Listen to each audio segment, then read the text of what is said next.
ਬੀਤੇ ਦਿਨੀ ਲੁਧਿਆਣੇ ਦੇ ਕੁਝ ਲੋਕਾਂ ਨੇ ਮੁੱਦਾ ਚੱਕਿਆ ਸੀ, ਗੁਰੂ ਨਾਨਕ ਸਾਹਿਬ ਬਾਰੇ ਕੋਈ ਬੜੇ ਅਪਸ਼ਬਦ ਬੋਲ ਰਿਹਾ ਸੀ। ਪੰਜਾਬ ਦੇ ਨਾਂ ਤੋਂ ਧੰਨ ਗੁਰੂ ਨਾਨਕ ਦੇਵ ਜੀ ਨਹੀਂ ਜਾਣੇ ਜਾਂਦੇ, ਧੰਨ ਗੁਰੂ ਨਾਨਕ ਦੇਵ ਜੀ ਦੇ ਨਾਂ ਤੋਂ ਪੰਜਾਬ ਜਾਣਿਆ ਜਾਂਦਾ ਉਹਨਾਂ ਦੇ ਨਾਂ ਤੋਂ। ਇਹ ਉਹਨਾਂ ਦੀ ਧਰਤੀ, ਤੇ ਐਸਾ ਕਿਹੜਾ ਹੋ ਸਕਦਾ ਜਿਹੜਾ ਬਾਬਾ ਜੀ ਦੇ ਖਿਲਾਫ ਬੋਲੇ। ਕੁਝ ਲੋਕਾਂ ਦਾ ਕੰਮ ਹੀ ਇਹੀ ਹੈ ਕਿ ਵੀ ਅਸੀਂ ਕੁਝ ਭੜਕਾਊ ਭਾਸ਼ਣ ਕਰਾਂਗੇ ਤਾਂ ਸਾਨੂੰ ਕੋਈ ਬੰਦਾ ਕੁਝ ਦੇਊਗਾ ਕਿ ਵੀ ਅੱਛਾ ਤੁਸੀਂ ਵਧੀਆ ਸਟੈਂਡ ਹੋ ਜਾਓ ਜੀ। ਕੋਈ ਗੱਲ ਮਿਸਾਲ ਫੰਡਿੰਗ ਦੀ, ਹਾਂ ਮਤਲਬ ਕੁਝ ਲੋਕਾਂ ਨੇ ਇਹਨੂੰ ਆਪਣਾ ਰੋਜ਼ੀ ਰੋਟੀ ਦਾ ਮਾਮਲਾ ਬਣਾ ਲਿਆ। ਹੋਰ ਕੀ ਵਜ੍ਹਾ ਹੋ ਸਕਦੀ? ਪਾਰਲੀਮੈਂਟ 'ਚ ਬੈਠੇ ਸਾਰੇ ਐਮਪੀਆਂ ਨੂੰ ਕਹਿੰਦਾ ਵੀ ਕੀ ਕਰਦੇ ਹੋ? ਬਾਹਰਲੇ ਦੇਸ਼ਾਂ 'ਚ ਕਿਉਂ ਨਹੀਂ ਬੇਅਦਬੀ ਹੁੰਦੀ ਜੀ? ਬਾਹਰਲੇ ਦੇਸ਼ਾਂ 'ਚ ਵੀ ਤਾਂ ਸਰਵ ਧਰਮਾਂ ਦੇ ਲੋਕ ਰਹਿੰਦੇ ਆ। ਅਮਰੀਕਾ ਕਿੰਨੀ ਵੱਡੀ ਡੈਮੋਕ੍ਰੈਟਿਕ ਕੰਟਰੀ ਹੈ, ਰਹਿ ਨਹੀਂ ਰਹੇ ਲੋਕ। ਇਸਲਾਮੀ ਕੰਟਰੀਆਂ 'ਚ ਕੋਈ ਕਿਉਂ ਨਹੀਂ ਕਿਸੇ ਦੀ ਬੇਅਦਬੀ ਕਰ ਦਿੰਦਾ? ਉਹਨਾਂ ਨੂੰ ਪਤਾ ਕਿ ਸਜ਼ਾ ਜਿਹੜੀ ਹੈ ਔਨ ਦੀ ਸਪੌਟ ਦਿੱਤੀ ਜਾਣੀ ਹੈ। ਅਸੀਂ ਸਜ਼ਾ ਦੇਣ ਦੀ ਬਜਾਏ ਪ੍ਰੋਟੈਕਸ਼ਨ ਦਿੰਨੇ। ਸਨ 1932 ਦੇ ਵਿੱਚ ਜਦ ਹਿੰਦੂ ਪਾਣੀ ਔਰ ਮੁਸਲਮਾਨ ਪਾਣੀ ਦੀ ਗੱਲ ਅੰਗਰੇਜ਼ ਨੇ ਚਲਾਈ ਔਰ ਸਟੇਸ਼ਨਾਂ ਤੇ ਘੜੇ ਰਖਵਾਏ ਔਰ ਫਿਰ ਆਵਾਜ਼ ਲੱਗਦੀ ਸੀ ਵੀ ਜਦੋਂ ਟ੍ਰੇਨ ਆਉਂਦੀ ਸੀ ਹਿੰਦੂ ਪਾਣੀ ਪੀਓ, ਮੁਸਲਮਾਨ ਪਾਣੀ ਪੀਓ। ਤੇ ਸਾਡੇ ਪਰਦਾਦੇ ਨੇ ਮੌਲਾਨਾ ਹਬੀਬੁਰ ਰਹਿਮਾਨ ਲੁਧਿਆਣਵੀ ਨੇ ਐਲਾਨ ਕੀਤਾ ਬਕਾਇਦਾ ਇੱਥੋਂ ਕਿ ਸਾਰੇ ਇਕੱਠੇ ਹੋ ਜਾਓ, ਆਪਾਂ ਘੜੇ ਭੰਨਣੇ ਆ। ਤੇ ਉਦੋਂ ਸਰਕਾਰ ਦੇ ਖਿਲਾਫ ਕੌਣ ਬੋਲ ਸਕਦਾ ਸੀ? ਅੱਜ ਤਾਂ ਡੈਮੋਕ੍ਰੇਸੀ ਹੈ ਨਾ ਜੀ, ਹਰ ਬੰਦਾ ਬੋਲਣਾ ਚਾਹ ਰਿਹਾ, ਮੀਡੀਆ ਉਹਦੀ ਆਵਾਜ਼ ਚੱਕ ਵੀ ਰਿਹਾ। ਅੰਗਰੇਜ਼ ਦੇ ਦੌਰ 'ਚ ਡੈਮੋਕ੍ਰੇਸੀ ਨਹੀਂ ਸੀ, ਉਦੋਂ ਹਿਟਲਰ ਹੀ ਰਾਜ ਸੀਗਾ ਦੇਸ਼ ਦੇ ਵਿੱਚ। ਸਿਆਸੀ ਫਾਇਦਿਆਂ ਦੇ ਲਈ ਔਰ ਅਗਰ ਤੁਸੀਂ ਆਪਣੀ ਕਿਸੇ ਧਾਰਮਿਕ ਫਾਇਦੇ ਦੇ ਲਈ ਸਿਰਫ ਉਹਨਾਂ ਲੋਕਾਂ ਦਾ ਸਾਥ ਦੇ ਰਹੇ ਹੋ ਜਿਹੜੇ ਜ਼ੁਲਮ ਕਰਦੇ ਪਏ, ਸਿਰਫ ਉਹਨਾਂ ਦਾ ਸਾਥ ਦੇਣਾ ਚਾਹੁੰਦੇ ਹੋ ਜਿਹੜੇ ਧੱਕਾ ਕਰਕੇ ਦੂਸਰਿਆਂ ਨੂੰ ਦਬਾਉਣਾ ਚਾਹੁੰਦੇ ਨੇ, ਤੇ ਇਹਦਾ ਮਤਲਬ ਹਜੇ ਵੀ ਤੁਸੀਂ ਦਿਮਾਗੀ ਤੌਰ ਤੇ ਕਿਸੇ ਨਾ ਕਿਸੇ ਤਾਕਤ ਦੇ ਗੁਲਾਮ ਹੋ। ਆਜ਼ਾਦ ਬੰਦਾ ਉਹ ਹੁੰਦਾ ਹੈ ਜਿਹੜਾ ਹੱਕ ਔਰ ਇਨਸਾਫ ਦੇ ਲਈ, ਸੱਚਾਈ ਦੇ ਲਈ ਕਿਸੇ ਤਾਕਤ ਤੋਂ ਬਿਨਾਂ ਡਰੇ ਹੋਏ ਖੁਦਾ ਦੇ ਨਾਮ ਦੇ ਉੱਤੇ ਅੱਛੀ ਗੱਲ ਜਿਹੜੀ ਉਹ ਲੋਕਾਂ ਤੱਕ ਪਹੁੰਚਾਉਂਦੀ। ਕਿਸਾਨੀ ਅੰਦੋਲਨ ਜਦੋਂ ਚੱਲਿਆ, ਸ਼ਾਹ ਇਮਾਮ ਸਾਹਿਬ ਨੇ ਸਾਡੀ ਡਿਊਟੀ ਲਾਈ, ਉਹਨਾਂ ਦਿਨਾਂ 'ਚੋਂ ਬਿਮਾਰ ਸੀ, ਪਰ ਮੈਂ ਇਹ ਏਦਾਂ ਸਮਝੋ ਜਿੱਦਾਂ ਆਪਣੇ ਧਰਮ ਦਾ ਕੰਮ ਹੈ। ਔਰ ਫਿਰ ਪੂਰੀ ਤਾਕਤ ਦੇ ਨਾਲ, ਤੁਹਾਨੂੰ ਪਤਾ ਸੀ ਕਿੰਨੀ ਵਾਰੀ ਸੰਘੂ ਬਾਰਡਰ ਗਏ, ਉੱਥੇ ਲਗਾਤਾਰ ਲੰਗਰ ਵੀ ਲਾ ਕੇ ਰੱਖੇ ਗਏ ਔਰ ਲੁਧਿਆਣੇ ਵੀ ਕਈ ਲੱਖ ਲੋਕਾਂ ਦਾ ਅਸੀਂ ਐਜੀਟੇਸ਼ਨ ਜਿਹੜਾ ਹੈ, ਸਭ ਤੋਂ ਬੜਾ ਕਿਸਾਨੀ ਅੰਦੋਲਨ ਦੇ ਹੱਕ 'ਚ ਜਿਹੜਾ ਐਜੀਟੇਸ਼ਨ ਹੈ ਉਹ 2 ਲੱਖ ਮੁਸਲਮਾਨਾਂ ਦਾ ਇੱਥੇ ਰਾਤ ਨੂੰ ਕੈਂਡਲ ਮਾਰਚ ਜਿਹੜਾ ਉਹ ਕੀਤਾ ਗਿਆ ਤਾਂ ਕਿ ਕੇਂਦਰ ਸਰਕਾਰ ਤੱਕ ਆਵਾਜ਼ ਪਹੁੰਚੇ। ਕਿ ਅੱਜ ਵੀ ਹੁਣ ਮੁੱਖ ਮੰਤਰੀ ਸਾਹਿਬ ਨਾਲ ਵੀ ਜਿਹੜਾ ਮੈਂ ਮਿਲਿਆ, ਸਾਡੀਆਂ ਜਿਹੜੀਆਂ ਜ਼ਰੂਰਤਾਂ ਹੈ ਮੁਸਲਮਾਨਾਂ ਦੀਆਂ ਉਹ ਬਿਲਕੁਲ ਛੋਟੀਆਂ ਉਹਨਾਂ ਦੀਆਂ ਗੱਲਾਂ ਹੈ। ਕਿਤੇ ਕਬਰਸਤਾਨ ਦੀ 4 ਦੀਵਾਰੀ ਨਹੀਂ ਹੈ, ਕਿਤੇ ਕਬਰਸਤਾਨ ਨਹੀਂ ਹੈ, ਕਿਤੇ ਮਸਜਿਦ ਬੰਦ ਹੈ, ਕਿਤੇ ਮਸਜਿਦ ਖੁੱਲ੍ਹਣੀ ਹੈ। 2% ਮੁਸਲਮਾਨ ਹੈ, ਉਹਨਾਂ 'ਚ ਜਿਹੜੀਆਂ ਜਾਇਜ਼ ਉਹਨਾਂ ਦੀਆਂ ਨੌਕਰੀਆਂ ਬਣਦੀਆਂ, ਉਹਦੇ ਲਈ ਬਹੁਤ ਸਾਰੇ ਨੌਜਵਾਨ ਰੁਕੇ ਹੋਏ ਨੇ। ਮੁਹੰਮਦ ਸਿੱਦੀਕ ਸਾਹਿਬ ਨੇ ਲਿਖ ਕੇ ਦੇ ਦਿੱਤਾ ਹਾਈ ਕੋਰਟ 'ਚ ਕਿ ਮੈਂ ਮੁਸਲਮਾਨ ਨਹੀਂ ਹੈਗਾ, ਮੇਰਾ ਆਨੰਦ ਕਾਰਜ ਹੋਇਆ, ਮੈਂ ਸਾਰੇ ਸਿੱਖ ਲੀਗ ਦੀ ਵਜ੍ਹਾ। ਉਹ ਤਾਂ ਨਹੀਂ ਰੱਦ ਹੋਈ। ਇਸ ਸਰਕਾਰ ਦੇ ਇਸ ਕਾਨੂੰਨ ਦੀ ਵਜ੍ਹਾ ਨਾਲ ਸਾਡੇ ਹਜ਼ਾਰਾਂ ਬੱਚੇ ਦਾਖਲੇ ਲੈਣ ਤੋਂ ਰਹਿ ਗਏ ਕਾਲਜ 'ਚ। ਹਜ਼ਾਰਾਂ ਬੱਚੇ ਜਿਨ੍ਹਾਂ ਨੂੰ ਜਾਇਜ਼ ਨੌਕਰੀਆਂ ਮਿਲ ਸਕਦੀਆਂ ਸੀ ਉਹ ਰਹੇ। ਉਹ ਜਿਹੜਾ ਫੰਦਾ ਹਜੇ ਵੀ ਸਾਡੇ ਗਲੇ ਦੇ ਵਿੱਚ ਲਟਕਿਆ ਹੋਇਆ। ਕਿਸੇ ਵੀ ਤਹਿਸੀਲਦਾਰ ਕੋ ਐਂਡ 'ਚ ਚਲੇ ਜਾਓ, ਉਹ ਕਹੂਗਾ ਕਿਉਂ? ਅੱਛਾ, ਅਗਰ ਤੁਸੀਂ ਨਾਈ ਹੋ ਔਰ ਅਗਰ ਮਿਸਾਲ ਦੇ ਤੌਰ ਤੇ ਤੁਸੀਂ ਜਲਾਏ ਹੋ ਔਰ ਜਾਂ ਤੁਸੀਂ ਕਿਸੇ ਹੋਰ ਬਰਾਦਰੀ ਦੇ ਹੋ, ਅਸੀਂ ਇਹਨਾਂ ਨੂੰ ਕਿਹਾ ਵੀ ਨਾਈਆਂ ਦੀ ਜਗ੍ਹਾ ਉੱਚੀ ਸਲਮਾਨੀ ਲਫ਼ਜ਼ ਐਡ ਕਰ ਦਿਓ। ਉੱਥੇ ਕੋਈ ਬੁਰੀ ਗੱਲ ਨਹੀਂ, ਜਦ ਤੁਹਾਡੇ ਮੁਸਲਮਾਨ ਕਹਿ ਰਹੇ ਵੀ ਕਰ ਦਿਓ। ਇਹਦੇ ਇਲਾਵਾ ਜਿਹੜੀ ਅਦਰ ਬੈਕਵਰਡ ਕਲਾਸਿਸ 'ਚ ਬਰਾਦਰੀਆਂ ਆਉਂਦੀਆਂ ਮੁਸਲਮਾਨਾਂ ਦੀਆਂ ਔਰ ਜਿਹੜੇ ਸਾਡੇ ਬੱਚੇ ਫਾਇਦਾ ਚੱਕ ਸਕਦੇ ਸੀਗੇ, ਉਹ ਵੀ ਪਿਛਲੀ ਸਰਕਾਰ ਨੇ ਸਾਨੂੰ ਉਹਦੇ ਤੋਂ ਵਾਂਝਾ ਕਰ ਦਿੱਤਾ। ਇੱਦਾਂ ਦੇ ਮਸਲੇ ਜਿਹੜੇ ਅਸੀਂ ਚੰਨੀ ਸਾਹਿਬ ਦੇ ਸਾਹਮਣੇ, ਤੁਸੀਂ ਅਗਰ ਭਾਰਤ ਦੀ ਜੰਗ ਆਜ਼ਾਦੀ ਦਾ ਇਤਿਹਾਸ ਚੱਕੋਗੇ, ਬਹੁਤ ਸਾਰੇ ਲੋਕ ਆਜ਼ਾਦੀ ਦੀ ਲੜਾਈ ਲੜ ਰਹੇ ਸੀ, ਆਪਣੀ ਮਾਤਰ ਭੂਮੀ ਦੇ ਲਈ ਕੁਰਬਾਨੀ ਦੇਣਾ ਚਾਹ ਰਹੇ ਸੀ, ਲੇਕਿਨ ਉਹ ਆਪਣੇ ਧਰਮ ਦੇ ਸਟੇਜ ਤੋਂ ਲੱਗੇ ਹੋਏ ਸੀ। ਇਹ ਜਾਮਾ ਮਸਜਿਦ ਜਿਹੜੀ ਹੈ ਉਹਨਾਂ ਲੋਕਾਂ ਦੀ ਗਵਾਹ ਹੈ, ਇਤਿਹਾਸ ਦੇ ਉਹਨਾਂ ਖੂਬਸੂਰਤ ਪਲਾਂ ਦੀ ਗਵਾਹ ਹੈ ਕਿ ਜਦ ਅੰਗਰੇਜ਼ ਨੇ ਪਾਲਣ ਦੀ ਰਾਜਨੀਤੀ ਦੀ ਇਬਤਦਾ ਕੀਤੀ ਤੇ ਇੱਥੋਂ ਜੋੜਨ ਦੀ ਰਾਜਨੀਤੀ ਜਿਹੜੀ ਹੈ, ਜੋੜਨ ਦਾ ਜਿਹੜਾ ਸੰਦੇਸ਼ ਹੈ ਉਹ ਸ਼ੁਰੂ ਕੀਤਾ ਕਿ ਬੰਦੇ ਨੂੰ ਸਭ ਤੋਂ ਜ਼ਿਆਦਾ ਰੋਟੀ ਕੱਪੜੇ ਮਕਾਨ ਦੀ ਲੋੜ ਨਹੀਂ, ਹਰ ਇੱਕ ਬੰਦੇ ਦੀ ਸਭ ਤੋਂ ਪਹਿਲੀ ਲੋੜ ਜਿਹੜੀ ਹੈ ਉਹਦਾ ਆਤਮ ਸਨਮਾਨ, ਉਹਦੀ ਸੈਲਫ ਰਿਸਪੈਕਟ। ਅਗਰ ਕਦੀ ਪਾਕਿਸਤਾਨ ਵੱਲੋਂ ਕੋਈ ਅੱਤਵਾਦੀ ਗਤੀਵਿਧੀ ਹੋਈ ਹੈ ਤੇ ਠੋਕ ਕੇ ਉਹਨਾਂ ਨੇ, ਔਰ ਬੜੀ ਲੋਕ ਹੈਰਾਨ ਹੁੰਦੇ ਸੀ ਬਾਹਰਲੇ ਮੁਲਕਾਂ 'ਚ ਕਿ ਵੀ ਐਡਾ ਵੱਡਾ ਸ਼ਾਹ ਇਮਾਮ ਜਿਹੜਾ ਇੱਕ ਮੁਸਲਮਾਨ ਦੇਸ਼ ਦੇ ਵਿਰੁੱਧ ਬੜੇ ਖੁੱਲ੍ਹ ਕੇ ਸਟੇਟ ਫਾਰਵਰਡ ਬਿਆਨ ਦੇ ਰਿਹਾ।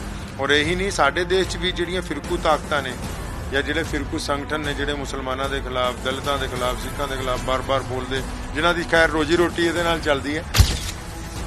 ਤੁਸੀਂ ਇਤਿਹਾਸ ਚੱਕੋਗੇ, ਅਗਸਤ 1947 ਦੇ ਮਹੀਨੇ 'ਚ ਪੰਡਿਤ ਜਵਾਹਰ ਲਾਲ ਨਹਿਰੂ ਦੁਬਾਰਾ ਲੁਧਿਆਣੇ ਆਏ, ਮੌਲਾਨਾ ਹਬੀਬ ਰਹਿਮਾਨ ਲੁਧਿਆਣਵੀ ਨਾਲ ਮਿਲਿਆ ਫਿਰ ਇੱਥੋਂ ਦੁਬਾਰਾ ਜਲੰਧਰ ਗਏ, ਜਲੰਧਰ ਤੋਂ ਅੰਮ੍ਰਿਤਸਰ ਗਏ। ਜਦੋਂ ਅਜੇ ਵੰਡ ਹੋਣੀ ਸੀ ਔਰ ਇਹ ਦਿਨ ਚੱਲਦੇ ਪਏ ਸੀ ਤੇ ਮੌਲਾਨਾ ਹਬੀਬ ਰਹਿਮਾਨ ਲੁਧਿਆਣਵੀ ਦਾ ਕਹਿਣਾ ਸੀਗਾ ਕਿ ਨਹੀਂ, ਅਸੀਂ ਦੇਸ਼ ਨੂੰ ਨਾ ਵੰਡੀਏ। ਖੈਰ ਉਸ ਵੇਲੇ ਜੋ ਅੰਗਰੇਜ਼ ਦੀਆਂ ਚਾਲਾਂ ਸੀ ਕਾਮਯਾਬ ਹੋਈਆਂ, ਲੇਕਿਨ ਲੁਧਿਆਣਾ ਜਾਮਾ ਮਸਜਿਦ ਨੇ ਉਦੋਂ ਵੀ ਇਹ ਸਟੈਂਡ ਲਿਆ ਕਿ ਜਦ ਅਸੀਂ ਇੱਕ ਅਲੱਗ ਦੇਸ਼ ਦੀ ਵਿਰੋਧਤਾ ਕੀਤੀ ਤੇ ਅਸੀਂ ਨਹੀਂ ਗਏ, ਔਰ ਅਸੀਂ ਨਹੀਂ ਗਏ।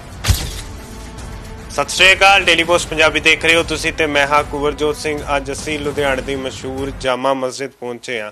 ਹਮੇਸ਼ਾ ਅਸੀਂ ਜਦੋਂ ਵੀ ਇੱਥੇ ਪਹੁੰਚਦੇ ਹਾਂ ਹਮੇਸ਼ਾ ਕਹਿੰਦੇ ਹਾਂ ਇਤਿਹਾਸਿਕ ਜਾਮਾ ਮਸਜਿਦ, ਤੇ ਅੱਜ ਪਤਾ ਕਰਾਂਗੇ ਅਸਲ 'ਚ ਜਾਮਾ ਮਸਜਿਦ ਦਾ ਇਤਿਹਾਸ ਕੀ ਹੈ, ਕਿਉਂਕਿ ਲੁਧਿਆਣੇ ਦੇ ਵਸਨੀਕਾਂ ਨੂੰ ਜਾਮਾ ਮਸਜਿਦ ਦਾ ਪਤਾ ਹੈ, ਪਰ ਕਈ ਲੋਕਾਂ ਨੂੰ ਇੱਥੇ ਦੇ ਲੋਕਾਂ ਨੂੰ ਜਾਮਾ ਮਸਜਿਦ ਦੇ ਇਤਿਹਾਸ ਬਾਰੇ ਨਹੀਂ ਪਤਾ। ਤੇ ਬੀਤੇ ਮਹੀਨੇ ਤੁਹਾਨੂੰ ਪਤਾ ਹੀ ਹੈ ਵੀ ਬੜੇ ਇਮਾਮ ਸਾਹਿਬ ਜੋ ਅਕਾਲ ਚਲਾਣਾ ਕਰ ਗਏ ਸਨ, ਇਸ ਦੁਨੀਆ ਤੋਂ ਰੁਖਸਤ ਹੋ ਗਏ ਸਨ। ਉਸ ਤੋਂ ਬਾਅਦ ਜੋ ਸ਼ਾਹੀ ਇਮਾਮ ਦੀ ਉਪਾਧੀ ਜੋ ਮਿਲੀ ਸੀ ਮੁਹੰਮਦ ਉਸਮਾਨ ਰਹਿਮਾਨੀ ਲੁਧਿਆਣਵੀ ਜੀ ਨੂੰ ਮਿਲੀ, ਉਹਨਾਂ ਨਾਲ ਗੱਲਬਾਤ ਕਰਦੇ ਹਾਂ। ਪਹਿਲਾਂ ਤਾਂ ਬਹੁਤ ਬਹੁਤ ਸਵਾਗਤ ਹੈ ਤੁਹਾਡਾ। ਧੰਨਵਾਦ। ਮੈਂ ਸ਼ੁਰੂਆਤ 'ਚ ਹੀ ਕਿਹਾ ਇਤਿਹਾਸਿਕ ਜਾਮਾ ਮਸਜਿਦ, ਤੁਹਾਡੇ ਨਾਲ ਜਦੋਂ ਵੀ ਗੱਲਬਾਤ ਹੁੰਦੀ ਹੈ ਤੁਸੀਂ ਵੀ ਕਹਿੰਦੇ ਹੋ ਇਤਿਹਾਸਿਕ ਜਾਮਾ ਮਸਜਿਦ। ਅਸਲ 'ਚ ਇਤਿਹਾਸ ਕੀ ਆ? ਅੱਜ ਲੋਕਾਂ ਨੂੰ ਦੱਸੋ, ਅੱਜ ਲੁਧਿਆਣੇ ਦੇ ਹਰ ਵਸਨੀਕ ਨੂੰ, ਕਿ ਪੰਜਾਬ ਦੇ ਹਰ ਵਸਨੀਕ ਨੂੰ ਪਤਾ ਲੱਗੇ ਵੀ ਇਤਿਹਾਸ ਕੀ ਹੈ। ਬਿਸਮਿਲ੍ਲਾਹਿਰ ਰਹਿਮਾਨਿਰ ਰਹੀਮ। ਸ਼ੁਰੂ ਕਰਦਾ ਅੱਲਾਹ ਤਾਲਾ ਦੇ ਨਾਂ ਤੋਂ ਜੋ ਬੜਾ ਮਿਹਰਬਾਨ ਤੇ ਨਿਹਾਇਤ ਹੀ ਰਹਿਮ ਕਰਨ ਵਾਲਾ ਹੈ। ਲੁਧਿਆਣਾ ਜਿਹੜਾ ਕਿ ਭਾਰਤ ਦੇ ਵਿੱਚ ਔਰ ਅੱਜ ਵਿਸ਼ਵ ਭਰ ਦੇ ਵਿੱਚ ਆਪਣੇ ਉਦਯੋਗ ਦੀ ਵਜ੍ਹਾ ਨਾਲ ਪਛਾਣਿਆ ਜਾਂਦਾ ਹੈ, ਤੇ ਲੁਧਿਆਣੇ ਦਾ ਜਿਹੜਾ ਇਤਿਹਾਸ ਹੈ ਉਹ ਵੀ ਬਹੁਤ ਹੀ ਅਮੀਰ ਵਿਰਸੇ ਵਾਲਾ ਇਤਿਹਾਸ ਰਿਹਾ ਹੈ। ਲੁਧਿਆਣੇ ਦੀ ਹੋਂਦ ਜਦੋਂ ਹੋਈ ਤੇ ਸਭ ਤੋਂ ਪਹਿਲਾਂ ਇੱਥੇ ਲੋਧੀ ਕਿਲ੍ਹਾ ਜਿਹੜਾ ਹੈ ਤਾਮੀਰ ਕੀਤਾ ਗਿਆ। ਇਹਨਾਂ ਅਰਸਿਆਂ ਦੇ ਵਿੱਚ ਜਿਸ ਦੌਰ ਦੇ ਵਿੱਚ ਮਹਾਰਾਜਾ ਰਣਜੀਤ ਸਿੰਘ ਜੀ ਨੇ ਸਿੱਖ ਰਾਜ ਦੀ ਸਥਾਪਨਾ ਕੀਤੀ, ਜਿਹੜਾ ਕਿ ਫਿਲੌਰ ਸਤਲੁਜ ਦੇ ਦਰਿਆ ਤੋਂ ਲੈ ਕੇ ਅਫਗਾਨਿਸਤਾਨ ਦੇ ਕੰਢੇ ਤੱਕ ਸੀਗਾ, ਉਸੇ ਦੌਰਾਨ ਇੱਥੇ ਇੱਕ ਬਹੁਤ ਵੱਡੇ ਵਲੀ, ਬਹੁਤ ਵੱਡੇ ਬਜ਼ੁਰਗ ਗੁਜ਼ਰੇ ਨੇ। ਉਹਨਾਂ ਦਾ ਨਾਮ ਹੈ ਮੌਲਾਨਾ ਸ਼ਾਹ ਅਬਦੁਲ ਕਾਦਰ ਲੁਧਿਆਣਵੀ, ਜਿਹੜੇ ਕਿ ਬਲੀਆਵਾਲ ਪਿੰਡ ਦੇ ਵਿੱਚ ਜਿਹੜੇ ਹੈ ਪੈਦਾ ਹੋਏ, ਔਰ ਉਸ ਤੋਂ ਬਾਅਦ ਉੱਚ ਸਿੱਖਿਆ ਦੇ ਲਈ ਉਹ ਦਿੱਲੀ ਉਸ ਵੇਲੇ ਸ਼ਾਹ ਵਲੀਉੱਲਾ ਮੁਹੱਦਿਸ ਦੇਲਵੀ, ਜਿਹੜੇ ਕਿ ਭਾਰਤੀ ਮੁਸਲਮਾਨਾਂ ਦੇ ਸਭ ਤੋਂ ਵੱਡੇ ਉਸਤਾਦ ਮੰਨੇ ਜਾਂਦੇ ਨੇ, ਉਹਨਾਂ ਕੋਲੋਂ ਉਹਨਾਂ ਨੇ ਤਾਲੀਮ ਹਾਸਿਲ ਕੀਤੀ। ਅਤੇ ਉਹਦੇ ਬਾਅਦ ਲੁਧਿਆਣੇ ਵਿੱਚ ਆ ਕੇ ਉਹਨਾਂ ਨੇ ਇੱਥੇ ਆਪਣੀ ਕਰਮ ਭੂਮੀ ਜਿਹੜਾ ਇਹਨੂੰ ਸ਼ੁਰੂ ਕੀਤਾ। ਲੁਧਿਆਣਾ ਦੀ ਜਿਹੜੀ ਇਤਿਹਾਸਕ ਜਾਮਾ ਮਸਜਿਦ ਹੈ ਇਹ ਉਹਨਾਂ ਦੇ ਹੀ ਵੰਸ਼ ਵਿੱਚੋਂ, ਉਹਨਾਂ ਦੇ ਵੱਲੋਂ ਹੀ ਸ਼ੁਰੂ ਕੀਤੀ ਗਈ ਇੱਕ ਮਹਾਨ ਮਸਜਿਦ ਹੈ, ਜਿਹਨੇ ਕਿ ਐਸੇ ਦੌਰ ਦੇ ਵਿੱਚ ਇਹਦੀ ਸਥਾਪਨਾ ਹੋਈ ਕਿ ਜਦੋਂ ਦੇਸ਼ ਦੇ ਉੱਤੇ ਅੰਗਰੇਜ਼ਾਂ ਦਾ ਕਬਜ਼ਾ ਪੂਰੀ ਤਰ੍ਹਾਂ ਹੋ ਚੁੱਕਾ ਸੀਗਾ। ਔਰ ਉਹੀ ਦੌਰ ਹੈ ਕਿ ਜਦ ਅੰਗਰੇਜ਼ ਨੇ ਫੁੱਟ ਪਾਓ ਰਾਜ ਕਰਨ ਦੀ ਨੀਤੀ ਜਿਹੜੀ ਹੈ ਬੜੀ ਜ਼ੋਰ ਸ਼ੋਰ ਦੇ ਨਾਲ ਚਲਾਈ, ਔਰ ਫਿਰ ਉਹ ਐਸਾ ਸਮਾਂ ਸੀਗਾ ਕਿ ਲੋਕ ਛੂਆਛੂਤ ਵੀ ਬਹੁਤ ਜ਼ਿਆਦਾ ਕਰਦੇ ਸੀ, ਔਰ ਆਪਸੀ ਤੌਰ 'ਤੇ ਧਾਰਮਿਕ ਭੇਦਭਾਵ ਜਿਹੜੇ ਨੇ ਉਹ ਉਸ ਸਮੇਂ ਬਹੁਤ ਹੀ ਜ਼ਿਆਦਾ ਚੱਲ ਰਹੇ ਸੀ, ਔਰ ਅੰਗਰੇਜ਼ਾਂ ਨੇ ਇਸ ਗੱਲ ਦਾ ਫਾਇਦਾ ਵੀ ਬਹੁਤ ਚੱਕਿਆ। ਭਾਰਤ ਦੀ ਜੰਗ ਆਜ਼ਾਦੀ ਦਾ ਮਹਾਨਾਇਕ ਜਿਹੜਾ ਹੈ, ਜਿਹਦੀ ਯਾਦ ਇਹ ਮਸਜਿਦ ਬਾਰ-ਬਾਰ ਦੁਹਰਾਉਂਦੀ ਹੈ, ਉਹਨਾਂ ਦਾ ਨਾਮ ਹੈ ਰਈਸੁਲ ਅਹਿਰਾਰ ਮੌਲਾਨਾ ਹਬੀਬੁਰ ਰਹਿਮਾਨ ਲੁਧਿਆਣਵੀ। ਇਹ ਉਹ ਸ਼ਖਸੀਅਤ ਹੈ ਜਿਹਨੇ ਪੂਰੇ ਦੇਸ਼ ਦੇ ਵਿੱਚ ਜੰਗ ਆਜ਼ਾਦੀ ਦੇ ਲਈ ਮੋਢੀ ਹੋ ਕੇ ਆਪਣਾ ਕੰਮ ਸ਼ੁਰੂ ਕੀਤਾ, ਔਰ ਇੱਕ ਨਵਾਂ ਸੰਦੇਸ਼ ਪੂਰੇ ਭਾਰਤ ਦੇ ਲੋਕਾਂ ਨੂੰ ਉਦੋਂ ਦੇਣਾ ਸ਼ੁਰੂ ਕੀਤਾ ਕਿ ਕਿਉਂ ਨਾ ਅਸੀਂ ਸਰਬ ਧਰਮਾਂ ਦੇ ਲੋਕ ਆਪਸ 'ਚ ਮਿਲ ਕੇ ਅੰਗਰੇਜ਼ ਦੇ ਖਿਲਾਫ ਲੜੀਏ। ਇਹ ਇੱਕ ਐਸੀ ਗੱਲ ਸੀ ਉਸ ਸਮੇਂ, ਅਲੱਗ-ਅਲੱਗ ਤੁਸੀਂ ਅਗਰ ਭਾਰਤ ਦੀ ਜੰਗ ਆਜ਼ਾਦੀ ਦਾ ਇਤਿਹਾਸ ਚੱਕੋਗੇ, ਬਹੁਤ ਸਾਰੇ ਲੋਕ ਆਜ਼ਾਦੀ ਦੀ ਲੜਾਈ ਲੜ ਰਹੇ ਸੀ, ਆਪਣੀ ਮਾਤਰ ਭੂਮੀ ਦੇ ਲਈ ਕੁਰਬਾਨੀ ਦੇਣਾ ਚਾਹ ਰਹੇ ਸੀ, ਲੇਕਿਨ ਉਹ ਆਪਣੇ ਆਪਣੇ ਧਰਮ ਦੇ ਸਟੇਜ ਤੋਂ ਲੱਗੇ ਹੋਏ ਸੀ। ਮੌਲਾਨਾ ਹਬੀਬੁਰ ਰਹਿਮਾਨ ਲੁਧਿਆਣਵੀ ਉਹ ਪਹਿਲੀ ਸ਼ਖਸੀਅਤ ਹੈ ਜਿਹਨੇ ਇਸ ਗੱਲ ਦੇ ਨੂੰ ਮਹਿਸੂਸ ਕੀਤਾ ਕਿ ਸਰਵ ਧਰਮਾਂ ਦੇ ਲੋਕ ਜਾਤੀ ਅਸੀਂ ਮਿਲ ਕੇ ਆਪਸ ਦੇ ਵਿੱਚ ਇਕੱਠੇ ਹੋ ਕੇ ਮੁਲਕ ਦੀ ਜੰਗ ਆਜ਼ਾਦੀ ਦੇ ਲਈ ਅੰਗਰੇਜ਼ ਦੇ ਖਿਲਾਫ ਨਹੀਂ ਲੜਾਂਗੇ, ਉਸ ਵਕਤ ਤੱਕ ਮੁਲਕ ਜਿਹੜਾ ਹੈ ਉਹ ਆਜ਼ਾਦ ਨਹੀਂ ਹੋ ਸਕਦਾ। ਔਰ ਉਹ ਉਹੀ ਮੌਲਾਨਾ ਹਬੀਬੁਰ ਰਹਿਮਾਨ ਲੁਧਿਆਣਵੀ ਹੈ ਜਿਹਨੂੰ ਬੁਲਾ ਕੇ ਬਹੁਤ ਦਫਾ ਮਹਾਤਮਾ ਗਾਂਧੀ ਜੀ ਸਲਾਹ ਕਰਦੇ ਰਹੇ, ਜਿਨ੍ਹਾਂ ਦੇ ਘਰ ਪੰਥ ਰਤਨ ਮਾਸਟਰ ਤਾਰਾ ਸਿੰਘ ਜੀ, ਸਤਿਗੁਰੂ ਪ੍ਰਤਾਪ ਸਿੰਘ ਜੀ ਨਾਮਧਾਰੀ ਔਰ ਪੰਜਾਬ ਕੇਸਰੀ ਲਾਲਾ ਲਾਜਪਤ ਰਾਏ ਹੋਣ, ਜਾਂ ਉਸ ਵੇਲੇ ਦੇ ਬੜੇ ਜਿੰਨੇ ਵੀ ਜੰਗ ਆਜ਼ਾਦੀ ਦੇ ਮਹਾਨਾਇਕ ਗੁਜ਼ਰੇ ਨੇ, ਉਹਨਾਂ ਸਾਰਿਆਂ ਨੂੰ ਨਾਲ ਵੀ ਲਿੱਤਾ ਅਤੇ ਇੱਕ ਸੰਦੇਸ਼ ਦੇਣਾ ਸ਼ੁਰੂ ਕੀਤਾ ਕਿ ਅਸੀਂ ਸਰਵ ਧਰਮਾਂ ਦੇ ਲੋਕ ਅੰਗਰੇਜ਼ ਦੇ ਖਿਲਾਫ ਹੈ। ਇਹ ਜਾਮਾ ਮਸਜਿਦ ਜਿਹੜੀ ਹੈ ਉਹਨਾਂ ਲੋਕਾਂ ਦੀ ਗਵਾਹ ਹੈ, ਇਤਿਹਾਸ ਦੇ ਉਹਨਾਂ ਖੂਬਸੂਰਤ ਪਲਾਂ ਦੀ ਗਵਾਹ ਹੈ ਕਿ ਜਦ ਅੰਗਰੇਜ਼ ਨੇ ਪਾਲਣ ਦੀ ਰਾਜਨੀਤੀ ਦੀ ਇਬਤਦਾ ਕੀਤੀ ਅਤੇ ਇੱਥੋਂ ਜੋੜਨ ਦੀ ਰਾਜਨੀਤੀ ਜਿਹੜੀ ਹੈ, ਜੋੜਨ ਦਾ ਜਿਹੜਾ ਸੰਦੇਸ਼ ਹੈ ਉਹ ਸ਼ੁਰੂ ਕੀਤਾ ਗਿਆ ਜੀ। ਪਿਛਲੇ ਮਹੀਨੇ ਬੜੇ ਇਮਾਮ ਸਾਹਿਬ ਮੌਲਾਨਾ ਹਬੀਬ ਉਰ ਰਹਿਮਾਨ ਲੁਧਿਆਣਵੀ ਅਕਾਲ ਚਲਾਣਾ ਕਰ ਗਏ ਸਨ। ਉਹ ਟਾਈਮ ਕਾਫੀ ਜੇ ਗੱਲ ਕਰੀਏ ਪੂਰੇ ਲੁਧਿਆਣੇ ਲਈ ਕਾਫੀ ਇਮੋਸ਼ਨਲ ਟਾਈਮ ਸੀਗਾ। ਲੁਧਿਆਣੇ ਦੇ ਜੇ ਗੱਲ ਕਰਦੇ ਆ ਤਾਂ ਹਰ ਵਿਅਕਤੀ ਇੱਥੇ ਪਹੁੰਚਿਆ ਸੀ, ਲੁਧਿਆਣੇ ਵੀ ਪਹੁੰਚਿਆ, ਤੁਹਾਡੇ ਕੋਲ ਵੱਡੇ ਵੱਡੇ ਲੀਡਰ ਵੀ ਪਹੁੰਚੇ ਆ। ਹੁਣ ਤੁਸੀਂ ਇਮਾਮ ਬਣੇ ਹੋ, ਉਹਨਾਂ ਦੇ ਵੇਲੇ ਤਾਂ ਅਸੀਂ ਕਾਫੀ ਕਹਿ ਸਕਦੇ ਹਾਂ ਵੀ ਮੁਸਲਮਾਨਾਂ ਲਈ ਨਹੀਂ, ਸਿੱਖਾਂ ਲਈ ਵੀ, ਹਿੰਦੂਆਂ ਲਈ ਵੀ, ਜਿੱਥੇ ਵੀ ਕੋਈ ਧੱਕਾ ਹੁੰਦਾ ਸੀ ਉਹਨਾਂ ਨੂੰ ਖੜਦੇ ਅਸੀਂ ਦੇਖਿਆ, ਉਹਨਾਂ ਦੀਆਂ ਗੱਲਾਂ ਸੁਣੀਆਂ ਨੇ। ਹੁਣ ਤੁਸੀਂ ਇਮਾਮ ਬਣੇ ਹੋ, ਹੁਣ ਅੱਗੋਂ ਕੀ ਪਲੈਨਿੰਗ ਹੈ, ਕੀ ਪ੍ਰੋਸੈਸ ਹੈ, ਇਹ ਦੱਸੋ। ਮਰਹੂਮ ਸ਼ਾਹੀ ਇਮਾਮ ਪੰਜਾਬ ਮੌਲਾਨਾ ਹਬੀਬੁਰ ਰਹਿਮਾਨ ਲਸਾਨੀ ਲੁਧਿਆਣਵੀ ਸਾਹਿਬ, ਜਿਹੜੇ ਕਿ ਪਿਛਲੀ 10 ਤਰੀਕ ਨੂੰ ਇਸ ਦੁਨੀਆ ਤੋਂ ਪਰਦਾ ਫਰਮਾ ਗਏ, ਮੇਰੇ ਵਾਲਿਦ ਮੁਹਤਰਮ, ਉਹਨਾਂ ਦੀਆਂ ਜਿਹੜੀਆਂ ਮੁਹੱਬਤਾਂ ਲੋਕਾਂ ਦੇ ਨਾਲ ਕਾਇਮ ਸੀਗੀਆਂ। ਸਾਨੂੰ ਅਕਸਰ ਕਈ ਵਾਰੀ ਕਹਿੰਦੇ ਹੁੰਦੇ ਸੀਗੇ ਕਿ ਜਿੱਦਣ ਮੈਂ ਦੁਨੀਆ ਛੱਡ ਕੇ ਜਾਵਾਂਗਾ ਤੇ ਤਾਂ ਫਿਰ ਅੰਦਾਜ਼ਾ ਹੋਏਗਾ ਤੁਹਾਨੂੰ ਕਿ ਮੈਂ ਜਿਸ ਮਕਸਦ ਦੇ ਲਈ ਔਰ ਜਿਸ ਮਿਸ਼ਨ 'ਤੇ ਰਿਹਾ ਕਿ ਵੀ ਉਹ ਸੱਚਾਈ ਦਾ ਹੈ ਕਿ ਨਹੀਂ ਹੈ। ਔਰ ਜਿਸ ਦਿਨ ਉਹਨਾਂ ਦੀ ਜਨਾਜ਼ੇ ਦੀ ਨਮਾਜ਼ ਸੀਗੀ ਤੇ ਮੇਰਾ ਅੰਦਾਜ਼ਾ ਹੈ ਸਵੇਰ ਤੋਂ ਲੈ ਕੇ ਸ਼ਾਮ ਤੱਕ, ਔਰ ਸ਼ਾਮ ਵੇਲੇ ਤਾਂ ਤਕਰੀਬਨ ਸਾਰੇ ਬਾਈਪਾਸ ਜਿਹੜੇ ਸੀ ਉੱਥੇ ਜਾਮ ਲੱਗ ਗਿਆ ਲੋਕਾਂ ਦੀ ਵਜ੍ਹਾ ਨਾਲ। ਔਰ ਸਰਬ ਧਰਮਾਂ ਦੇ ਲੋਕਾਂ ਨੂੰ ਮੈਂ ਪਹਿਲੀ ਦਫਾ ਕਿਸੇ ਸ਼ਖਸੀਅਤ ਦੇ ਜਨਾਜ਼ੇ ਦੇ ਵਿੱਚ ਇਮੋਸ਼ਨਲ ਹੁੰਦੇ ਹੋਏ, ਜਜ਼ਬਾਤੀ ਹੁੰਦੇ ਹੋਏ ਮਹਿਸੂਸ ਕੀਤਾ। ਔਰ ਇਸ ਗੱਲ ਦੇ ਉੱਤੇ ਬੜਾ ਮਾਣ ਵੀ ਹੋਇਆ ਕਿ ਉਹ ਆਪਣੀ ਜ਼ਿੰਦਗੀ ਇਸ ਤਰੀਕੇ ਨਾਲ ਗੁਜ਼ਾਰ ਕੇ ਗਏ ਨੇ ਕਿ ਇਕੱਲੇ ਸਿਰਫ ਮੁਸਲਮਾਨ ਹੀ ਨਹੀਂ ਬਲਕਿ ਸਾਡੇ ਸ਼ਹਿਰ ਦੇ ਹਿੰਦੂ ਸਿੱਖ ਦਲਿਤ ਭਾਈਚਾਰੇ ਨੇ ਵੀ ਉਹਨਾਂ ਦੇ ਨਾਲ ਆਪਣੀ ਮੁਹੱਬਤ ਦਾ ਜਿਹੜਾ ਹੈ ਸਬੂਤ ਦਿੱਤਾ, ਤਾਂ ਕਿ ਜਦੋਂ ਪੂਰੇ ਪੰਜਾਬ ਤੋਂ ਨਮਾਜ਼ੀ ਜਿਹੜੇ ਹੈ ਜਨਾਜ਼ੇ ਦੀ ਨਮਾਜ਼ ਦੇ ਲਈ ਆਏ ਤੇ ਕਈ ਲੱਖ ਕਿਉਂਕਿ ਲੋਕ ਸੀਗੇ, ਔਰ ਉਹ ਇਤਿਹਾਸ ਦਾ ਅੱਜ ਤੱਕ ਦਾ ਸਭ ਤੋਂ ਬੜਾ ਜਨਾਜ਼ਾ ਜਿਹੜਾ ਹੈ ਉਹ ਪਿਛਲੇ ਮਹੀਨੇ ਹੋਇਆ।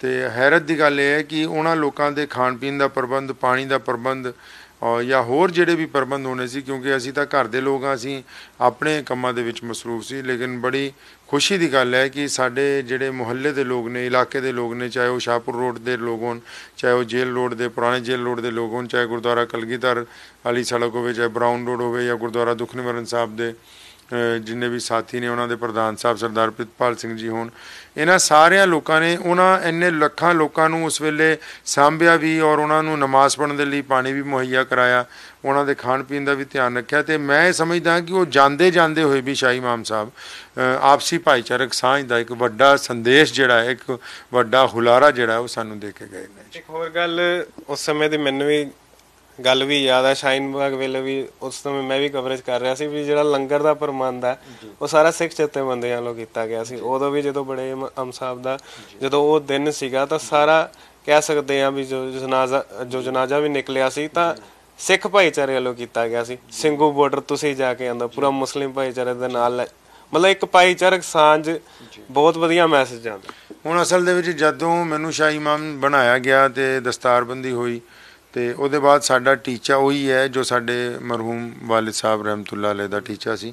ਅਸੀਂ ਸਭ ਤੋਂ ਪਹਿਲਾਂ ਅਸਲ 'ਚ ਕੀ ਹੈ ਕਿ ਇਸਲਾਮ ਨੇ ਇੱਕ ਗੱਲ ਕਹੀ ਹੈ ਕਿ ਬੰਦੇ ਨੂੰ ਸਭ ਤੋਂ ਜ਼ਿਆਦਾ ਰੋਟੀ ਕੱਪੜੇ ਮਕਾਨ ਦੀ ਲੋੜ ਨਹੀਂ, ਹਰ ਇੱਕ ਬੰਦੇ ਦੀ ਸਭ ਤੋਂ ਪਹਿਲੀ ਲੋੜ ਜਿਹੜੀ ਹੈ ਉਹਦਾ ਆਤਮ ਸਨਮਾਨ ਹੈ, ਉਹਦੀ ਸੈਲਫ ਰਿਸਪੈਕਟ ਹੈ। ਕਿਸੇ ਵੀ ਬੰਦੇ ਦੀ ਸੈਲਫ ਰਿਸਪੈਕਟ ਨਾ ਹਟ ਹੋਏ, ਅਸੀਂ ਕਿਸੇ ਨਾਲ ਐਸਾ ਵਤੀਰਾ ਨਾ ਕਰੀਏ ਕਿ ਉਹਦਾ ਦਿਲ ਦੁਖੇ। ਹੁਣ ਜਿਸ ਮਿਸਾਲ ਦੇ ਤੌਰ 'ਤੇ ਕਿਸਾਨੀ ਅੰਦੋਲਨ ਜਿਹੜਾ ਸਾਡਾ ਚੱਲ ਰਿਹਾ, ਇਹ ਤਾਂ ਨਹੀਂ ਹੈ ਨਾ ਕਿ ਕਿਸੇ ਵੀ ਸਰਕਾਰ ਨੇ ਜਾਂ ਕਿਸੇ ਵੀ ਕਾਨੂੰਨ ਨੇ ਘਰ 'ਚ ਆ ਕੇ ਸਾਡੀ ਹਾਂਡੀ ਬਣਨੀ ਰੋਕਤੀ ਜਾਂ ਸਾਨੂੰ ਇਹ ਕਹਿ ਦਿੱਤਾ ਵੀ ਤੁਸੀਂ ਆਪਣੇ ਖੇਤਾਂ 'ਚ ਹਲ ਨਾ ਚਲਾਓ। ਨਹੀਂ, ਗੱਲ ਸਿਰਫ ਅਣਖ ਦੀ ਹੈ, ਗੱਲ ਵਿਚਾਰਕ ਮਤਭੇਦ ਦੀ ਹੈ ਔਰ ਆਪਣੇ ਵਿਚਾਰਾਂ ਨੂੰ ਸਹੀ ਕਰਨ ਦੀ ਹੈ। ਅਤੇ ਮੈਂ ਸਮਝਦਾ ਕਿ ਸਭ ਤੋਂ ਬੜੀ ਬਾਤ ਜਿਹੜੀ ਸ਼ਾਹੀ ਇਮਾਮ ਸਾਹਿਬ ਦੇ ਵਿੱਚ ਸੀਗੀ, ਮਰਹੂਮ ਮੇਰੇ ਵਾਲਿਦ ਸਾਹਿਬ ਦੇ ਵਿੱਚ, ਉਹਨਾਂ ਨੇ ਹਮੇਸ਼ਾ ਜੋ ਵੀ ਗੱਲ ਕਹੀ ਔਰ ਜੋ ਐਡਾ ਵੱਡਾ ਉਹਨਾਂ ਨੇ ਇੱਜ਼ਤ ਔਰ ਮਾਣ ਕਮਾਇਆ ਕਿ ਪੂਰੇ ਸ਼ਹਿਰ ਦੇ ਲੋਕ ਲੱਖਾਂ ਦੀ ਗਿਣਤੀ 'ਚ ਜਨਾਜ਼ੇ 'ਚ ਆਏ, ਫਿਰ ਪੂਰੇ ਹਿੰਦੁਸਤਾਨ ਦੀ ਸਾਰੀ ਮਸਜਿਦਾਂ 'ਚ ਦੁਆ ਹੋਈ, ਸਾਰੇ ਖੈਰ ਸਿਆਸੀ ਬੜੇ ਲੋਕ ਆਏ ਔਰ ਆਮ ਲੋਕ ਵੀ ਸਾਰਿਆਂ ਨੇ ਆ ਕੇ ਉਹਨਾਂ ਨੂੰ ਆ ਕੇ ਸ਼ਰਧਾਂਜਲੀ ਦਿੱਤੀ। ਲੇਕਿਨ ਉਹਨਾਂ ਦੀ ਮੈਂ ਸਮਝਦਾ ਕਿ ਜਿਹੜਾ ਮਿਸ਼ਨ ਸੀਗਾ ਕਿ ਨਹੀਂ ਅਸੀਂ ਇੱਕ ਦੂਸਰੇ ਦਾ ਸਨਮਾਨ ਦਾ ਧਿਆਨ ਰੱਖਣਾ। ਮੈਨੂੰ ਯਾਦ ਹੈ ਕਿ ਅਗਰ ਕਦੀ ਪਾਕਿਸਤਾਨ ਵੱਲੋਂ ਕੋਈ ਅੱਤਵਾਦੀ ਗਤੀਵਿਧੀ ਹੋਈ ਹੈ ਤੇ ਠੋਕ ਕੇ ਉਹਨਾਂ ਨੇ, ਔਰ ਬੜੀ ਲੋਕ ਹੈਰਾਨ ਹੁੰਦੇ ਸੀ ਬਾਹਰਲੇ ਮੁਲਕਾਂ 'ਚ ਕਿ ਵੀ ਐਡਾ ਵੱਡਾ ਸ਼ਾਹੀ ਇਮਾਮ ਜਿਹੜਾ ਹੈ ਇੱਕ ਮੁਸਲਮਾਨ ਦੇਸ਼ ਦੇ ਵਿਰੁੱਧ ਬੜੇ ਖੁੱਲ੍ਹ ਕੇ ਸਟੇਟ ਫਾਰਵਰਡ ਬਿਆਨ ਦੇ ਰਿਹਾ। ਔਰ ਇਹੀ ਨਹੀਂ, ਸਾਡੇ ਦੇਸ਼ 'ਚ ਵੀ ਜਿਹੜੀਆਂ ਫਿਰਕੂ ਤਾਕਤਾਂ ਨੇ ਜਾਂ ਜਿਹੜੇ ਫਿਰਕੂ ਸੰਗਠਨ ਨੇ ਜਿਹੜੇ ਮੁਸਲਮਾਨਾਂ ਦੇ ਖਿਲਾਫ, ਦਲਿਤਾਂ ਦੇ ਖਿਲਾਫ, ਸਿੱਖਾਂ ਦੇ ਖਿਲਾਫ ਬਾਰ-ਬਾਰ ਬੋਲਦੇ, ਜਿਨ੍ਹਾਂ ਦੀ ਖੈਰ ਰੋਜੀ ਰੋਟੀ ਇਹਦੇ ਨਾਲ ਚੱਲਦੀ ਹੈ, ਉਹਨਾਂ ਦੇ ਖਿਲਾਫ ਵੀ ਹਮੇਸ਼ਾ ਸਟੇਟ ਫਾਰਵਰਡ, ਹਾਲਾਂਕਿ ਉਹਨਾਂ ਨੂੰ ਬਹੁਤ ਦਫਾ ਧਮਕੀਆਂ ਵੀ ਮਿਲੀਆਂ, ਜਾਨ ਤੋਂ ਮਾਰਨ ਦੀ ਕੋਸ਼ਿਸ਼ ਵੀ ਕੀਤੀ ਗਈ, ਇੱਕ ਦੋ ਦਫਾ ਗੋਲੀ ਵੀ ਚੱਲੀ। ਉਹਦੇ ਬਾਵਜੂਦ ਸਾਰੀ ਜ਼ਿੰਦਗੀ ਬੜੀ ਹਿੰਮਤ ਦੇ ਨਾਲ, ਔਰ ਮੈਂ ਸਮਝਦਾ ਮੇਰਾ ਇਹ ਕੰਮ ਹੈ ਕਿ ਮੈਂ ਆਪਣੇ ਬਾਪ ਦੇ ਨਕਸ਼ੇ ਕਦਮ ਤੇ ਚੱਲਦੇ ਹੋਏ ਪੰਜਾਬ ਦੇ ਮੁਸਲਮਾਨਾਂ ਨੂੰ ਨਾਲ ਲੈ ਕੇ ਹਰੇਕ ਉਸ ਫਿਰਕੂ ਤਾਕਤ ਦਾ ਜਵਾਬ ਦੇਵਾਂ ਜਿਹੜੀ ਭਾਈਚਾਰਕ ਸਾਂਝ ਤੋੜਨਾ ਚਾਹੁੰਦੀ ਹੈ। ਮੁਸਲਮਾਨਾਂ ਦੇ ਨਾਲ ਮਿਲ ਕੇ ਪੰਜਾਬ ਦੇ ਲਈ, ਪੰਜਾਬੀ ਮਾਂ ਬੋਲੀ ਦੇ ਲਈ ਔਰ ਪੰਜਾਬੀਅਤ ਦੇ ਲਈ, ਔਰ ਅਸੀਂ ਸਾਰਿਆਂ ਨੇ ਆਪਣੀ ਸਟੇਟ ਦੇ ਵਿੱਚ ਜੋ ਭਾਈਚਾਰਕ ਸਾਂਝ ਸਦੀਆਂ ਤੋਂ, ਜੋ ਧੰਨ ਧੰਨ ਗੁਰੂ ਨਾਨਕ ਦੇਵ ਜੀ ਤੋਂ ਲੈ ਕੇ ਅੱਜ ਤੱਕ ਜਿਹੜੀ ਭਾਈਚਾਰਕ ਸਾਂਝ ਕਾਇਮ ਹੈ, ਇਹਨੂੰ ਅੱਗੇ ਵੀ ਕਾਇਮ ਰੱਖਣਾ। ਇਹਦੇ ਲਈ ਭਾਵੇਂ ਕੁਰਬਾਨੀ ਦੇਣੀ ਪਵੇ, ਕੁਰਬਾਨੀ ਦੇਣੀ ਹੈ। ਔਰ ਆਪਣਾ ਵਤੀਰਾ ਜਿਹੜਾ ਹੈ ਉਹ ਆਪਣੇ ਹਮਵਤਨ ਸਾਥੀਆਂ ਦੇ ਨਾਲ, ਚਾਹੇ ਉਹਨਾਂ ਦਾ ਧਰਮ ਕੋਈ ਵੀ ਹੋਵੇ, ਚਾਹੇ ਉਹ ਸਿੱਖ ਧਰਮ ਦੇ ਲੋਕ ਹੋਣ, ਚਾਹੇ ਉਹ ਸਾਡੇ ਹਿੰਦੂ ਭਰਾ ਹੋਣ, ਚਾਹੇ ਉਹ ਸਾਡੇ ਦਲਿਤ ਭਰਾ ਹੋਣ, ਚਾਹੇ ਉਹ ਈਸਾਈ ਭਾਈਚਾਰੇ ਦੇ ਲੋਕ ਹੋਣ, ਉਹਨਾਂ ਦੇ ਨਾਲ ਅਸੀਂ ਹਮੇਸ਼ਾ ਆਪਣਾ ਵਤੀਰਾ ਜਿਹੜਾ ਹੈ ਉਹ ਲੁਧਿਆਣਾ ਜਾਮਾ ਮਸਜਿਦ ਦੀ, ਕਿਉਂਕਿ ਸ਼ਾਨ ਹੀ ਇਹੀ ਹੈ ਕਿ ਸਨ 1932 ਦੇ ਵਿੱਚ ਜਦ ਹਿੰਦੂ ਪਾਣੀ ਔਰ ਮੁਸਲਮਾਨ ਪਾਣੀ ਦੀ ਗੱਲ ਅੰਗਰੇਜ਼ ਨੇ ਚਲਾਈ ਔਰ ਸਟੇਸ਼ਨਾਂ ਤੇ ਘੜੇ ਰਖਵਾਏ, ਔਰ ਫਿਰ ਆਵਾਜ਼ ਲੱਗਦੀ ਸੀ ਵੀ ਜਦੋਂ ਟ੍ਰੇਨ ਆਉਂਦੀ ਸੀ, ਹਿੰਦੂ ਪਾਣੀ ਪੀਓ, ਮੁਸਲਮਾਨ ਪਾਣੀ ਪੀਓ। ਤੇ ਸਾਡੇ ਪਰਦਾਦੇ ਨੇ, ਮੌਲਾਨਾ ਹਬੀਬੁਰ ਰਹਿਮਾਨ ਲੁਧਿਆਣਵੀ ਨੇ ਐਲਾਨ ਕੀਤਾ ਬਕਾਇਦਾ ਇੱਥੋਂ ਕਿ ਸਾਰੇ ਇਕੱਠੇ ਹੋ ਜਾਓ, ਆਪਾਂ ਘੜੇ ਭੰਨਣੇ ਆ। ਤੇ ਉਦੋਂ ਸਰਕਾਰ ਦੇ ਖਿਲਾਫ ਕੌਣ ਬੋਲ ਸਕਦਾ ਸੀ? ਅੱਜ ਤਾਂ ਡੈਮੋਕ੍ਰੇਸੀ ਹੈ ਨਾ ਜੀ, ਹਰ ਬੰਦਾ ਬੋਲਣਾ ਚਾਹ ਰਿਹਾ, ਮੀਡੀਆ ਉਹਦੀ ਆਵਾਜ਼ ਚੱਕ ਵੀ ਰਿਹਾ। ਅੰਗਰੇਜ਼ ਦੇ ਦੌਰ 'ਚ ਡੈਮੋਕ੍ਰੇਸੀ ਨਹੀਂ ਸੀ, ਉਦੋਂ ਹਿਟਲਰ ਹੀ ਰਾਜ ਸੀਗਾ ਦੇਸ਼ ਦੇ ਵਿੱਚ, ਸਾਮਰਾਜ ਦਾ ਹਕੂਮਤ ਸੀਗੀ। ਅਗਰ ਕੋਈ ਬੋਲਦਾ ਸੀ ਉਹ ਅੰਦਰ ਜਾਂਦਾ ਸੀਗਾ। ਫਿਰ ਵੀ ਮੌਲਾਨਾ ਹਬੀਬੁਰ ਰਹਿਮਾਨ ਲੁਧਿਆਣਵੀ ਨੇ ਕਿਹਾ ਸੀ ਘੜੇ ਭੰਨਣੇ ਆ। ਘੜੇ ਭੰਨੇ ਗਏ ਪੂਰੇ ਸਟੇਸ਼ਨਾਂ ਦੇ ਉੱਤੇ। ਉਹਨਾਂ ਨੂੰ ਇਸ ਗੱਲ ਦੀ ਸਜ਼ਾ ਦਿੱਤੀ ਗਈ, 4 ਸਾਲ ਦੇ ਲਈ ਜੇਲ੍ਹ ਭੇਜਿਆ ਗਿਆ ਵੀ ਤੇਰੀ ਵਜ੍ਹਾ ਨਾਲ ਇਹ ਜਿਹੜਾ ਹਿੰਦੂ ਪਾਣੀ ਮੁਸਲਮਾਨ ਪਾਣੀ ਸਿਸਟਮ ਜਿਹੜਾ ਖਤਮ ਹੋ ਗਿਆ। ਇਹ ਗੱਲ ਮੌਲਾਨਾ ਹਬੀਬੁਰ ਰਹਿਮਾਨ ਲੁਧਿਆਣਵੀ ਨੇ ਕਹੀ ਸੀ। ਉਹਨਾਂ ਨੇ ਕਿਹਾ ਸੀ ਕਿ ਅਗਰ ਦੇਸ਼ ਨੂੰ ਆਜ਼ਾਦ ਕਰਾਉਣਾ ਹੈ, ਮੈਂ ਇੱਕ ਵਾਰ ਫਿਰ ਸਾਰੇ ਪੰਜਾਬੀਆਂ ਨੂੰ ਔਰ ਲੁਧਿਆਣੇ ਵਾਲਿਆਂ ਨੂੰ ਕਹਿਣਾ, ਕਿਉਂਕਿ ਅਸੀਂ ਜਿਹੜੇ ਲੁਧਿਆਣੇ ਵਾਲੇ ਹਾਂ, ਅਸੀਂ ਤਾਂ ਜਿੰਨੇ ਪੰਜਾਬੀ ਹਾਂ, ਅਸੀਂ ਤਾਂ ਮੁਹੱਬਤ ਦੀ ਮਿਸਾਲ ਹਾਂ ਦੁਨੀਆ ਦੇ ਵਿੱਚ। ਸਾਡੀ ਜਿਹੜੀ ਆਪਸੀ ਭਾਈਚਾਰਕ ਸਾਂਝ ਹੈ ਨਾ, ਲੋਕ ਇਹਦੀਆਂ ਸਿਫਤਾਂ ਮਿਸਾਲਾਂ ਦਿੰਦੇ ਕਿ ਆਓ ਅਗਰ ਮੁਹੱਬਤਾਂ ਦੇਖਣੀਆਂ, ਭਾਈਚਾਰਕ ਸਾਂਝ ਦੇਖਣੀ, ਤਾਂ ਪੰਜਾਬ ਚੱਲਦੇ ਹਾਂ, ਉੱਥੇ ਚੱਲ ਕੇ ਤੁਹਾਨੂੰ ਦਿਖਾਉਂਦੇ ਕਿ ਵੀ ਕਿੱਦਾਂ ਸਾਰੀ ਕੌਮਾਂ ਦੇ ਲੋਕ ਇਕੱਠੇ ਰਹਿੰਦੇ। ਤੇ ਜਦੋਂ ਮੌਲਾਨਾ ਹਬੀਬੁਰ ਰਹਿਮਾਨ ਲੁਧਿਆਣਵੀ ਨੇ ਕਿਹਾ ਸਾਰਿਆਂ ਨੂੰ ਇਕੱਠੇ ਕਰਕੇ ਕਿ ਦੇਸ਼ ਆਜ਼ਾਦ ਕਰਾਉਣਾ ਹੈ, ਕਹਿੰਦੇ ਹਾਂਜੀ ਕਰਾਉਣਾ। ਕਹਿੰਦੇ ਫਿਰ ਆਪਾਂ ਨੂੰ ਇੱਕੋ ਹੀ ਪਾਣੀ ਪੀਣਾ ਹੋਊਗਾ, ਹਿੰਦੂ ਪਾਣੀ ਮੁਸਲਮਾਨ ਪਾਣੀ ਦੇ ਘੜੇ ਭੰਨਣੇ ਹੋਣਗੇ। ਔਰ ਉਹਨਾਂ ਦਾ ਇੱਕ ਬਹੁਤ ਖੂਬਸੂਰਤ ਵਾਕਿਆ ਤੁਹਾਨੂੰ ਮੈਂ ਸੁਣਾਉਣਾ ਕਿ ਜਦੋਂ ਅੰਗਰੇਜ਼ ਦਾ ਰਾਜ ਸੀਗਾ ਤੇ ਉਦੋਂ ਜਿੱਦਾਂ ਪੁਲਿਸ ਦੇ ਵਿੱਚ ਜਾਂ ਅਦਾਲਤਾਂ ਦੇ ਵਿੱਚ ਸਾਡੇ ਭਾਰਤੀ ਮੂਲ ਦੇ ਲੋਕ ਵੀ ਭਰਤੀ ਸੀਗੇ। ਜਦੋਂ ਪਹਿਲੀ ਤਕਰੀਰ ਅੰਗਰੇਜ਼ਾਂ ਦੇ ਖਿਲਾਫ ਕੀਤੀ ਸਨ 1929 ਦੇ ਵਿੱਚ, ਔਰ ਕਿਹਾ ਕਿ ਸਿਵਲ ਨਾਫਰਮਾਨੀ ਕਰੋ, ਮਤਲਬ ਡਾਕਖਾਨਿਆਂ ਦਾ ਇਸਤੇਮਾਲ ਨਾ ਕਰੋ, ਅੰਗਰੇਜ਼ ਦੀ ਕਹਿਣਾ ਨਾ ਮੰਨੋ, ਅੰਗਰੇਜ਼ ਦੇ ਥਾਣਿਆਂ ਦੇ ਵਿੱਚ ਨਾ ਜਾਓ, ਅੰਗਰੇਜ਼ ਦੀਆਂ ਬਣਾਈਆਂ ਹੋਈਆਂ ਲਿਆਈਆਂ ਹੋਈਆਂ ਚੀਜ਼ਾਂ ਨਾ ਖਰੀਦੋ। ਜਦ ਸਿਵਲ ਨਾਫਰਮਾਨੀ ਦਾ ਐਲਾਨ ਹੋਇਆ ਪੂਰੇ ਦੇਸ਼ 'ਚ, ਤੇ ਪੰਜਾਬ 'ਚ ਖਿਲਾਫਤ ਮੂਵਮੈਂਟ ਦੀ ਜਿਹੜੀ ਕਿਆਦਤ ਹੈ ਉਹ ਮੌਲਾਨਾ ਹਬੀਬੁਰ ਰਹਿਮਾਨ ਲੁਧਿਆਣਵੀ ਨੇ ਸਾਂਭੀ। ਪਹਿਲੀ ਤਕਰੀਰ ਤੋਂ ਬਾਅਦ ਅੰਗਰੇਜ਼ ਨੇ ਫੜ ਲਿਆ ਉਹਨਾਂ ਨੂੰ, ਔਰ ਇੰਨਾ ਲੋਕਾਂ ਨਾਲ ਪਿਆਰ ਸੀ ਸ਼ਹਿਰ ਦੇ ਹਿੰਦੂ ਸਿੱਖ। ਉਦੋਂ ਲੁਧਿਆਣੇ ਦੀ ਆਬਾਦੀ ਤਕਰੀਬਨ 10 ਜਾਂ 12 ਹਜ਼ਾਰ ਸੀ। ਲੁਧਿਆਣੇ ਦੀ ਪੁਰਾਣੀ ਇਤਿਹਾਸਿਕ ਜੇਲ੍ਹ ਇਸ ਗੱਲ ਦੀ ਗਵਾਹ ਹੈ ਕਿ ਹਜ਼ਾਰਾਂ ਲੋਕ ਜੇਲ੍ਹ ਦੇ ਬਾਹਰ ਇਕੱਠੇ ਹੋ ਗਏ ਕਿ ਨਹੀਂ, ਜਾਤੀ ਮੌਲਾਨਾ ਸਾਹਿਬ ਦੀ ਸ਼ਕਲ ਨਹੀਂ ਦਿਖਾਓਗੇ, ਅਸੀਂ ਘਰ ਨੂੰ ਨਹੀਂ ਜਾਵਾਂਗੇ। ਮਜਬੂਰਨ ਉਹਨਾਂ ਨੂੰ ਮੌਲਾਨਾ ਹਬੀਬੁਰ ਰਹਿਮਾਨ ਲੁਧਿਆਣਵੀ ਦਾ ਮੁਕੱਦਮਾ ਜੇਲ੍ਹ ਦੇ ਅੰਦਰ ਚਲਾਉਣਾ ਪਿਆ। ਜੱਜ ਸਾਹਿਬ ਆ ਗਏ। ਜੱਜ ਨੇ, ਜਿਹੜਾ ਕਿ ਸਾਡੇ ਭਾਰਤੀ ਮੂਲ ਦਾ ਸੀਗਾ, ਉਹਨਾਂ ਨੇ ਇੱਕ ਗੱਲ ਕਹੀ ਫੈਸਲਾ ਲਿਖਦੇ ਹੋਏ। ਕਹਿਣ ਲੱਗੇ, ਮੌਲਾਨਾ ਸਾਹਿਬ ਮੈਨੂੰ ਪਤਾ ਹੈ ਕਿ ਤੁਹਾਡੀ ਤਕਰੀਰ ਦੇ ਉੱਤੇ, ਕਿਉਂਕਿ ਇਹਦੇ 'ਚ ਕੋਈ ਲੋਕਾਂ ਨੂੰ ਦੰਗਾ ਕਰਨ ਦਾ ਸੁਨੇਹਾ ਨਹੀਂ ਹੈ, ਸਾਰਾ ਸੁਨੇਹਾ ਆਪਣੇ ਦੇਸ਼ ਦੀ ਆਜ਼ਾਦੀ ਦੇ ਲਈ ਹੈ। ਤੁਸੀਂ ਇਹ ਨਹੀਂ ਕਿਹਾ ਕਿ ਕਿਸੇ ਨੂੰ ਮਾਰੋ, ਕਿਸੇ ਨੂੰ ਕਤਲ ਕਰੋ, ਤੁਸੀਂ ਇਹ ਕਿਹਾ ਕਿ ਆਪਣੇ ਦੇਸ਼ ਦੀ ਆਜ਼ਾਦੀ ਦੇ ਲਈ ਡੈਮੋਕ੍ਰੈਟਿਕ ਤਰੀਕੇ ਨਾਲ ਅੰਗਰੇਜ਼ ਦੀ ਮੁਖਾਲਫਤ ਕਰੋ। ਕਹਿੰਦਾ ਇਹ ਮੈਨੂੰ ਪਤਾ ਤੁਹਾਨੂੰ ਸਜ਼ਾ ਨਹੀਂ ਬਣਦੀ, ਲੇਕਿਨ ਜਿਹੜਾ DC ਹੈ ਕੁਲਟਨ ਬਹਾਦਰ ਉਹਦਾ ਨਾਂ ਸੀਗਾ, ਕਹਿੰਦਾ DC ਸਾਹਿਬ ਦਾ ਸੁਨੇਹਾ ਹੈ ਕਿ ਹਰ ਹਾਲਤ 'ਚ ਮੌਲਵੀ ਸਾਹਿਬ ਨੂੰ ਸਜ਼ਾ ਦੇਣੀ ਹੀ ਦੇਣੀ ਹੈ, ਆਪਾਂ ਇਹਨਾਂ ਨੂੰ ਰਿਹਾਅ ਨਹੀਂ ਕਰਨਾ ਚਾਹੁੰਦੇ। ਤੇ ਕਹਿੰਦਾ ਮੈਂ ਬੜਾ ਮਜਬੂਰ ਸੀ। ਤੇ ਮੌਲਾਨਾ ਹਬੀਬੁਰ ਰਹਿਮਾਨ ਲੁਧਿਆਣਵੀ ਨੇ ਜਦ ਜੱਜ ਦੀ ਗੱਲ ਸੁਣੀ, ਵਿਦਿਆ ਸਾਗਰ ਉਹਦਾ ਨਾਂ ਸੀ ਜੱਜ ਦਾ, ਦਰਜਾ ਅਵਲ ਦਾ ਮੈਜਿਸਟ੍ਰੇਟ ਸੀ ਲੁਧਿਆਣੇ, ਤੇ ਬੜੀ ਖੂਬਸੂਰਤ ਇਹ ਗੱਲ ਇਤਿਹਾਸ 'ਚ ਲਿਖੀ ਹੈ, ਉਹਨਾਂ ਦੀ ਅਲੱਗ-ਅਲੱਗ ਕਿਤਾਬਾਂ 'ਚ, ਉਹਨਾਂ ਦੀ ਡਾਇਰੀ 'ਚ ਦਰਜ ਹੈ। ਫਰਮਾਇਆ ਜਦੋਂ ਜੱਜ ਨੇ ਮੈਨੂੰ ਕਿਹਾ ਨਾ ਮੈਂ ਮਜਬੂਰ ਹਾਂ, ਕਹਿਣ ਲੱਗੇ ਯਾਰ ਜੱਜ ਸਾਹਿਬ ਇਹ ਤਾਂ ਜ਼ਿੰਦਗੀ ਦਾ ਪਹਿਲਾ ਪੜਾਅ ਹੈ, ਔਰ ਆਪਣੇ ਬਾਪ ਦਾਦਿਆਂ ਦੇ ਨਕਸ਼ੇ ਕਦਮ 'ਤੇ ਚੱਲਦੇ ਪਹਿਲੇ ਪੜਾਅ 'ਤੇ ਮੈਂ ਤਕਰੀਰ ਕੀਤੀ ਅੰਗਰੇਜ਼ ਦੇ ਖਿਲਾਫ, ਤੈਨੂੰ ਤੇਰੀ ਅਦਾਲਤ 'ਚ ਆ ਗਿਆ, ਮੈਨੂੰ ਸਜ਼ਾ ਦਿੱਤੀ ਗਈ। ਕਹਿਣ ਲੱਗੇ ਯਾਰ ਜ਼ਿੰਦਗੀ ਦੇ ਪਹਿਲੇ ਪੜਾਅ 'ਤੇ ਆਜ਼ਾਦੀ ਔਰ ਗੁਲਾਮੀ ਦਾ ਫਲਸਫਾ ਸਮਝ ਆ ਗਿਆ। ਜੱਜ ਨੇ ਕਿਹਾ ਮੌਲਾਨਾ ਸਾਹਿਬ ਉਹ ਕੀ ਸਮਝ ਆ ਗਿਆ ਆਜ਼ਾਦੀ ਤੇ ਗੁਲਾਮੀ ਦਾ ਫਲਸਫਾ? ਕਹਿਣ ਲੱਗੇ ਯਾਰ ਦੇਖ ਤੂੰ ਜੱਜ ਦੀ ਕੁਰਸੀ ਤੇ ਬੈਠ ਕੇ ਵੀ ਅੰਗਰੇਜ਼ ਦਾ ਗੁਲਾਮ ਹੈ, ਮੈਂ ਕਟਹਿਰੇ 'ਚ ਵੀ ਖੜਾ ਹੋ ਕੇ ਆਜ਼ਾਦ ਭਾਰਤੀ ਹਾਂ। ਇਹ ਫਲਸਫਾ ਹੈ ਆਜ਼ਾਦੀ ਔਰ ਗੁਲਾਮੀ ਦਾ। ਇਹੀ ਫਲਸਫੇ ਦੀ ਅੱਜ ਜ਼ਰੂਰਤ ਹੈ ਕਿ ਤੁਸੀਂ ਅਗਰ ਆਪਣੇ ਸਿਆਸੀ ਫਾਇਦਿਆਂ ਦੇ ਲਈ ਔਰ ਅਗਰ ਤੁਸੀਂ ਆਪਣੀ ਕਿਸੇ ਧਾਰਮਿਕ ਫਾਇਦੇ ਦੇ ਲਈ ਸਿਰਫ ਉਹਨਾਂ ਲੋਕਾਂ ਦਾ ਸਾਥ ਦੇ ਰਹੇ ਹੋ ਜਿਹੜੇ ਜ਼ੁਲਮ ਕਰਦੇ ਪਏ, ਸਿਰਫ ਉਹਨਾਂ ਦਾ ਸਾਥ ਦੇਣਾ ਚਾਹੁੰਦੇ ਹੋ ਜਿਹੜੇ ਧੱਕਾ ਕਰਕੇ ਦੂਸਰਿਆਂ ਨੂੰ ਦਬਾਉਣਾ ਚਾਹੁੰਦੇ ਨੇ, ਤੇ ਇਹਦਾ ਮਤਲਬ ਹਜੇ ਵੀ ਤੁਸੀਂ ਦਿਮਾਗੀ ਤੌਰ ਤੇ ਕਿਸੇ ਨਾ ਕਿਸੇ ਤਾਕਤ ਦੇ ਗੁਲਾਮ ਹੋ। ਆਜ਼ਾਦ ਬੰਦਾ ਉਹ ਹੁੰਦਾ ਹੈ ਜਿਹੜਾ ਹੱਕ ਔਰ ਇਨਸਾਫ ਦੇ ਲਈ, ਸੱਚਾਈ ਦੇ ਲਈ ਕਿਸੇ ਤਾਕਤ ਤੋਂ ਬਿਨਾਂ ਡਰੇ ਹੋਏ ਖੁਦਾ ਦੇ ਨਾਮ ਦੇ ਉੱਤੇ ਅੱਛੀ ਗੱਲ ਜਿਹੜੀ ਉਹ ਲੋਕਾਂ ਤੱਕ ਪਹੁੰਚਾਏ ਜੀ। ਕੱਲ ਦੀ ਇੱਕ ਫੋਟੋ ਵੀ ਬੜੀ ਵਾਇਰਲ ਹੋ ਰਹੀ ਹੈ, ਸੀਐਮਓ ਨੇ ਵੀ ਪਾਈ ਹੈ, ਆਫਿਸ ਤੋਂ ਵੀ ਪਈ ਹੈ, ਆਪਣੇ ਪੰਜਾਬ ਦੇ ਮੁੱਖ ਮੰਤਰੀ ਚਰਨਜੀਤ ਚੰਨੀ ਨੂੰ ਮਿਲ ਕੇ ਆਏ ਹੋ। ਕੀ ਗੱਲ ਹੋਈ ਉੱਥੇ ਜਾ ਕੇ? ਕਦੇ ਮਤਲਬ ਕਹਿ ਸਕਦੇ ਆ ਵੀ ਉੱਥੇ ਬੈਠਕ ਹੋਈ, ਤੁਸੀਂ ਮਿਲ ਕੇ ਆਏ, ਕਿਸ ਮਾਮਲਿਆਂ ਤੇ ਉੱਥੇ ਗੱਲਬਾਤ ਹੋਈ ਹੈ? ਇੱਦਾਂ ਹੈ ਕਿ ਬੜੇ ਮਰਹੂਮ ਸ਼ਾਹੀ ਇਮਾਮ ਮੌਲਾਨਾ ਹਬੀਬ ਰਹਿਮਾਨ ਲੁਧਿਆਣਵੀ ਸਾਹਿਬ ਦਾ ਇੱਕ ਤਰੀਕਾ ਰਿਹਾ ਹਮੇਸ਼ਾ ਕਿ ਆਪਣੀ ਕੌਮ ਦੇ, ਕਿਉਂਕਿ ਪੰਜਾਬ 'ਚ ਮੁਸਲਮਾਨ ਘੱਟ ਗਿਣਤੀ ਦੇ ਵਿੱਚ ਨੇ, ਤੇ ਹਮੇਸ਼ਾ ਆਪਣੀ ਕੌਮ ਦੇ ਹੱਕਾਂ ਦੇ ਲਈ, ਉਹਨਾਂ ਦੀ ਜ਼ਰੂਰਤਾਂ ਦੇ ਲਈ ਉਹ ਅਲੱਗ-ਅਲੱਗ ਸਮੇਂ ਦੇ ਵਿੱਚ ਮੁੱਖ ਮੰਤਰੀ ਸਾਹਿਬਾਨ ਨੂੰ ਮਿਲਦੇ ਰਹੇ।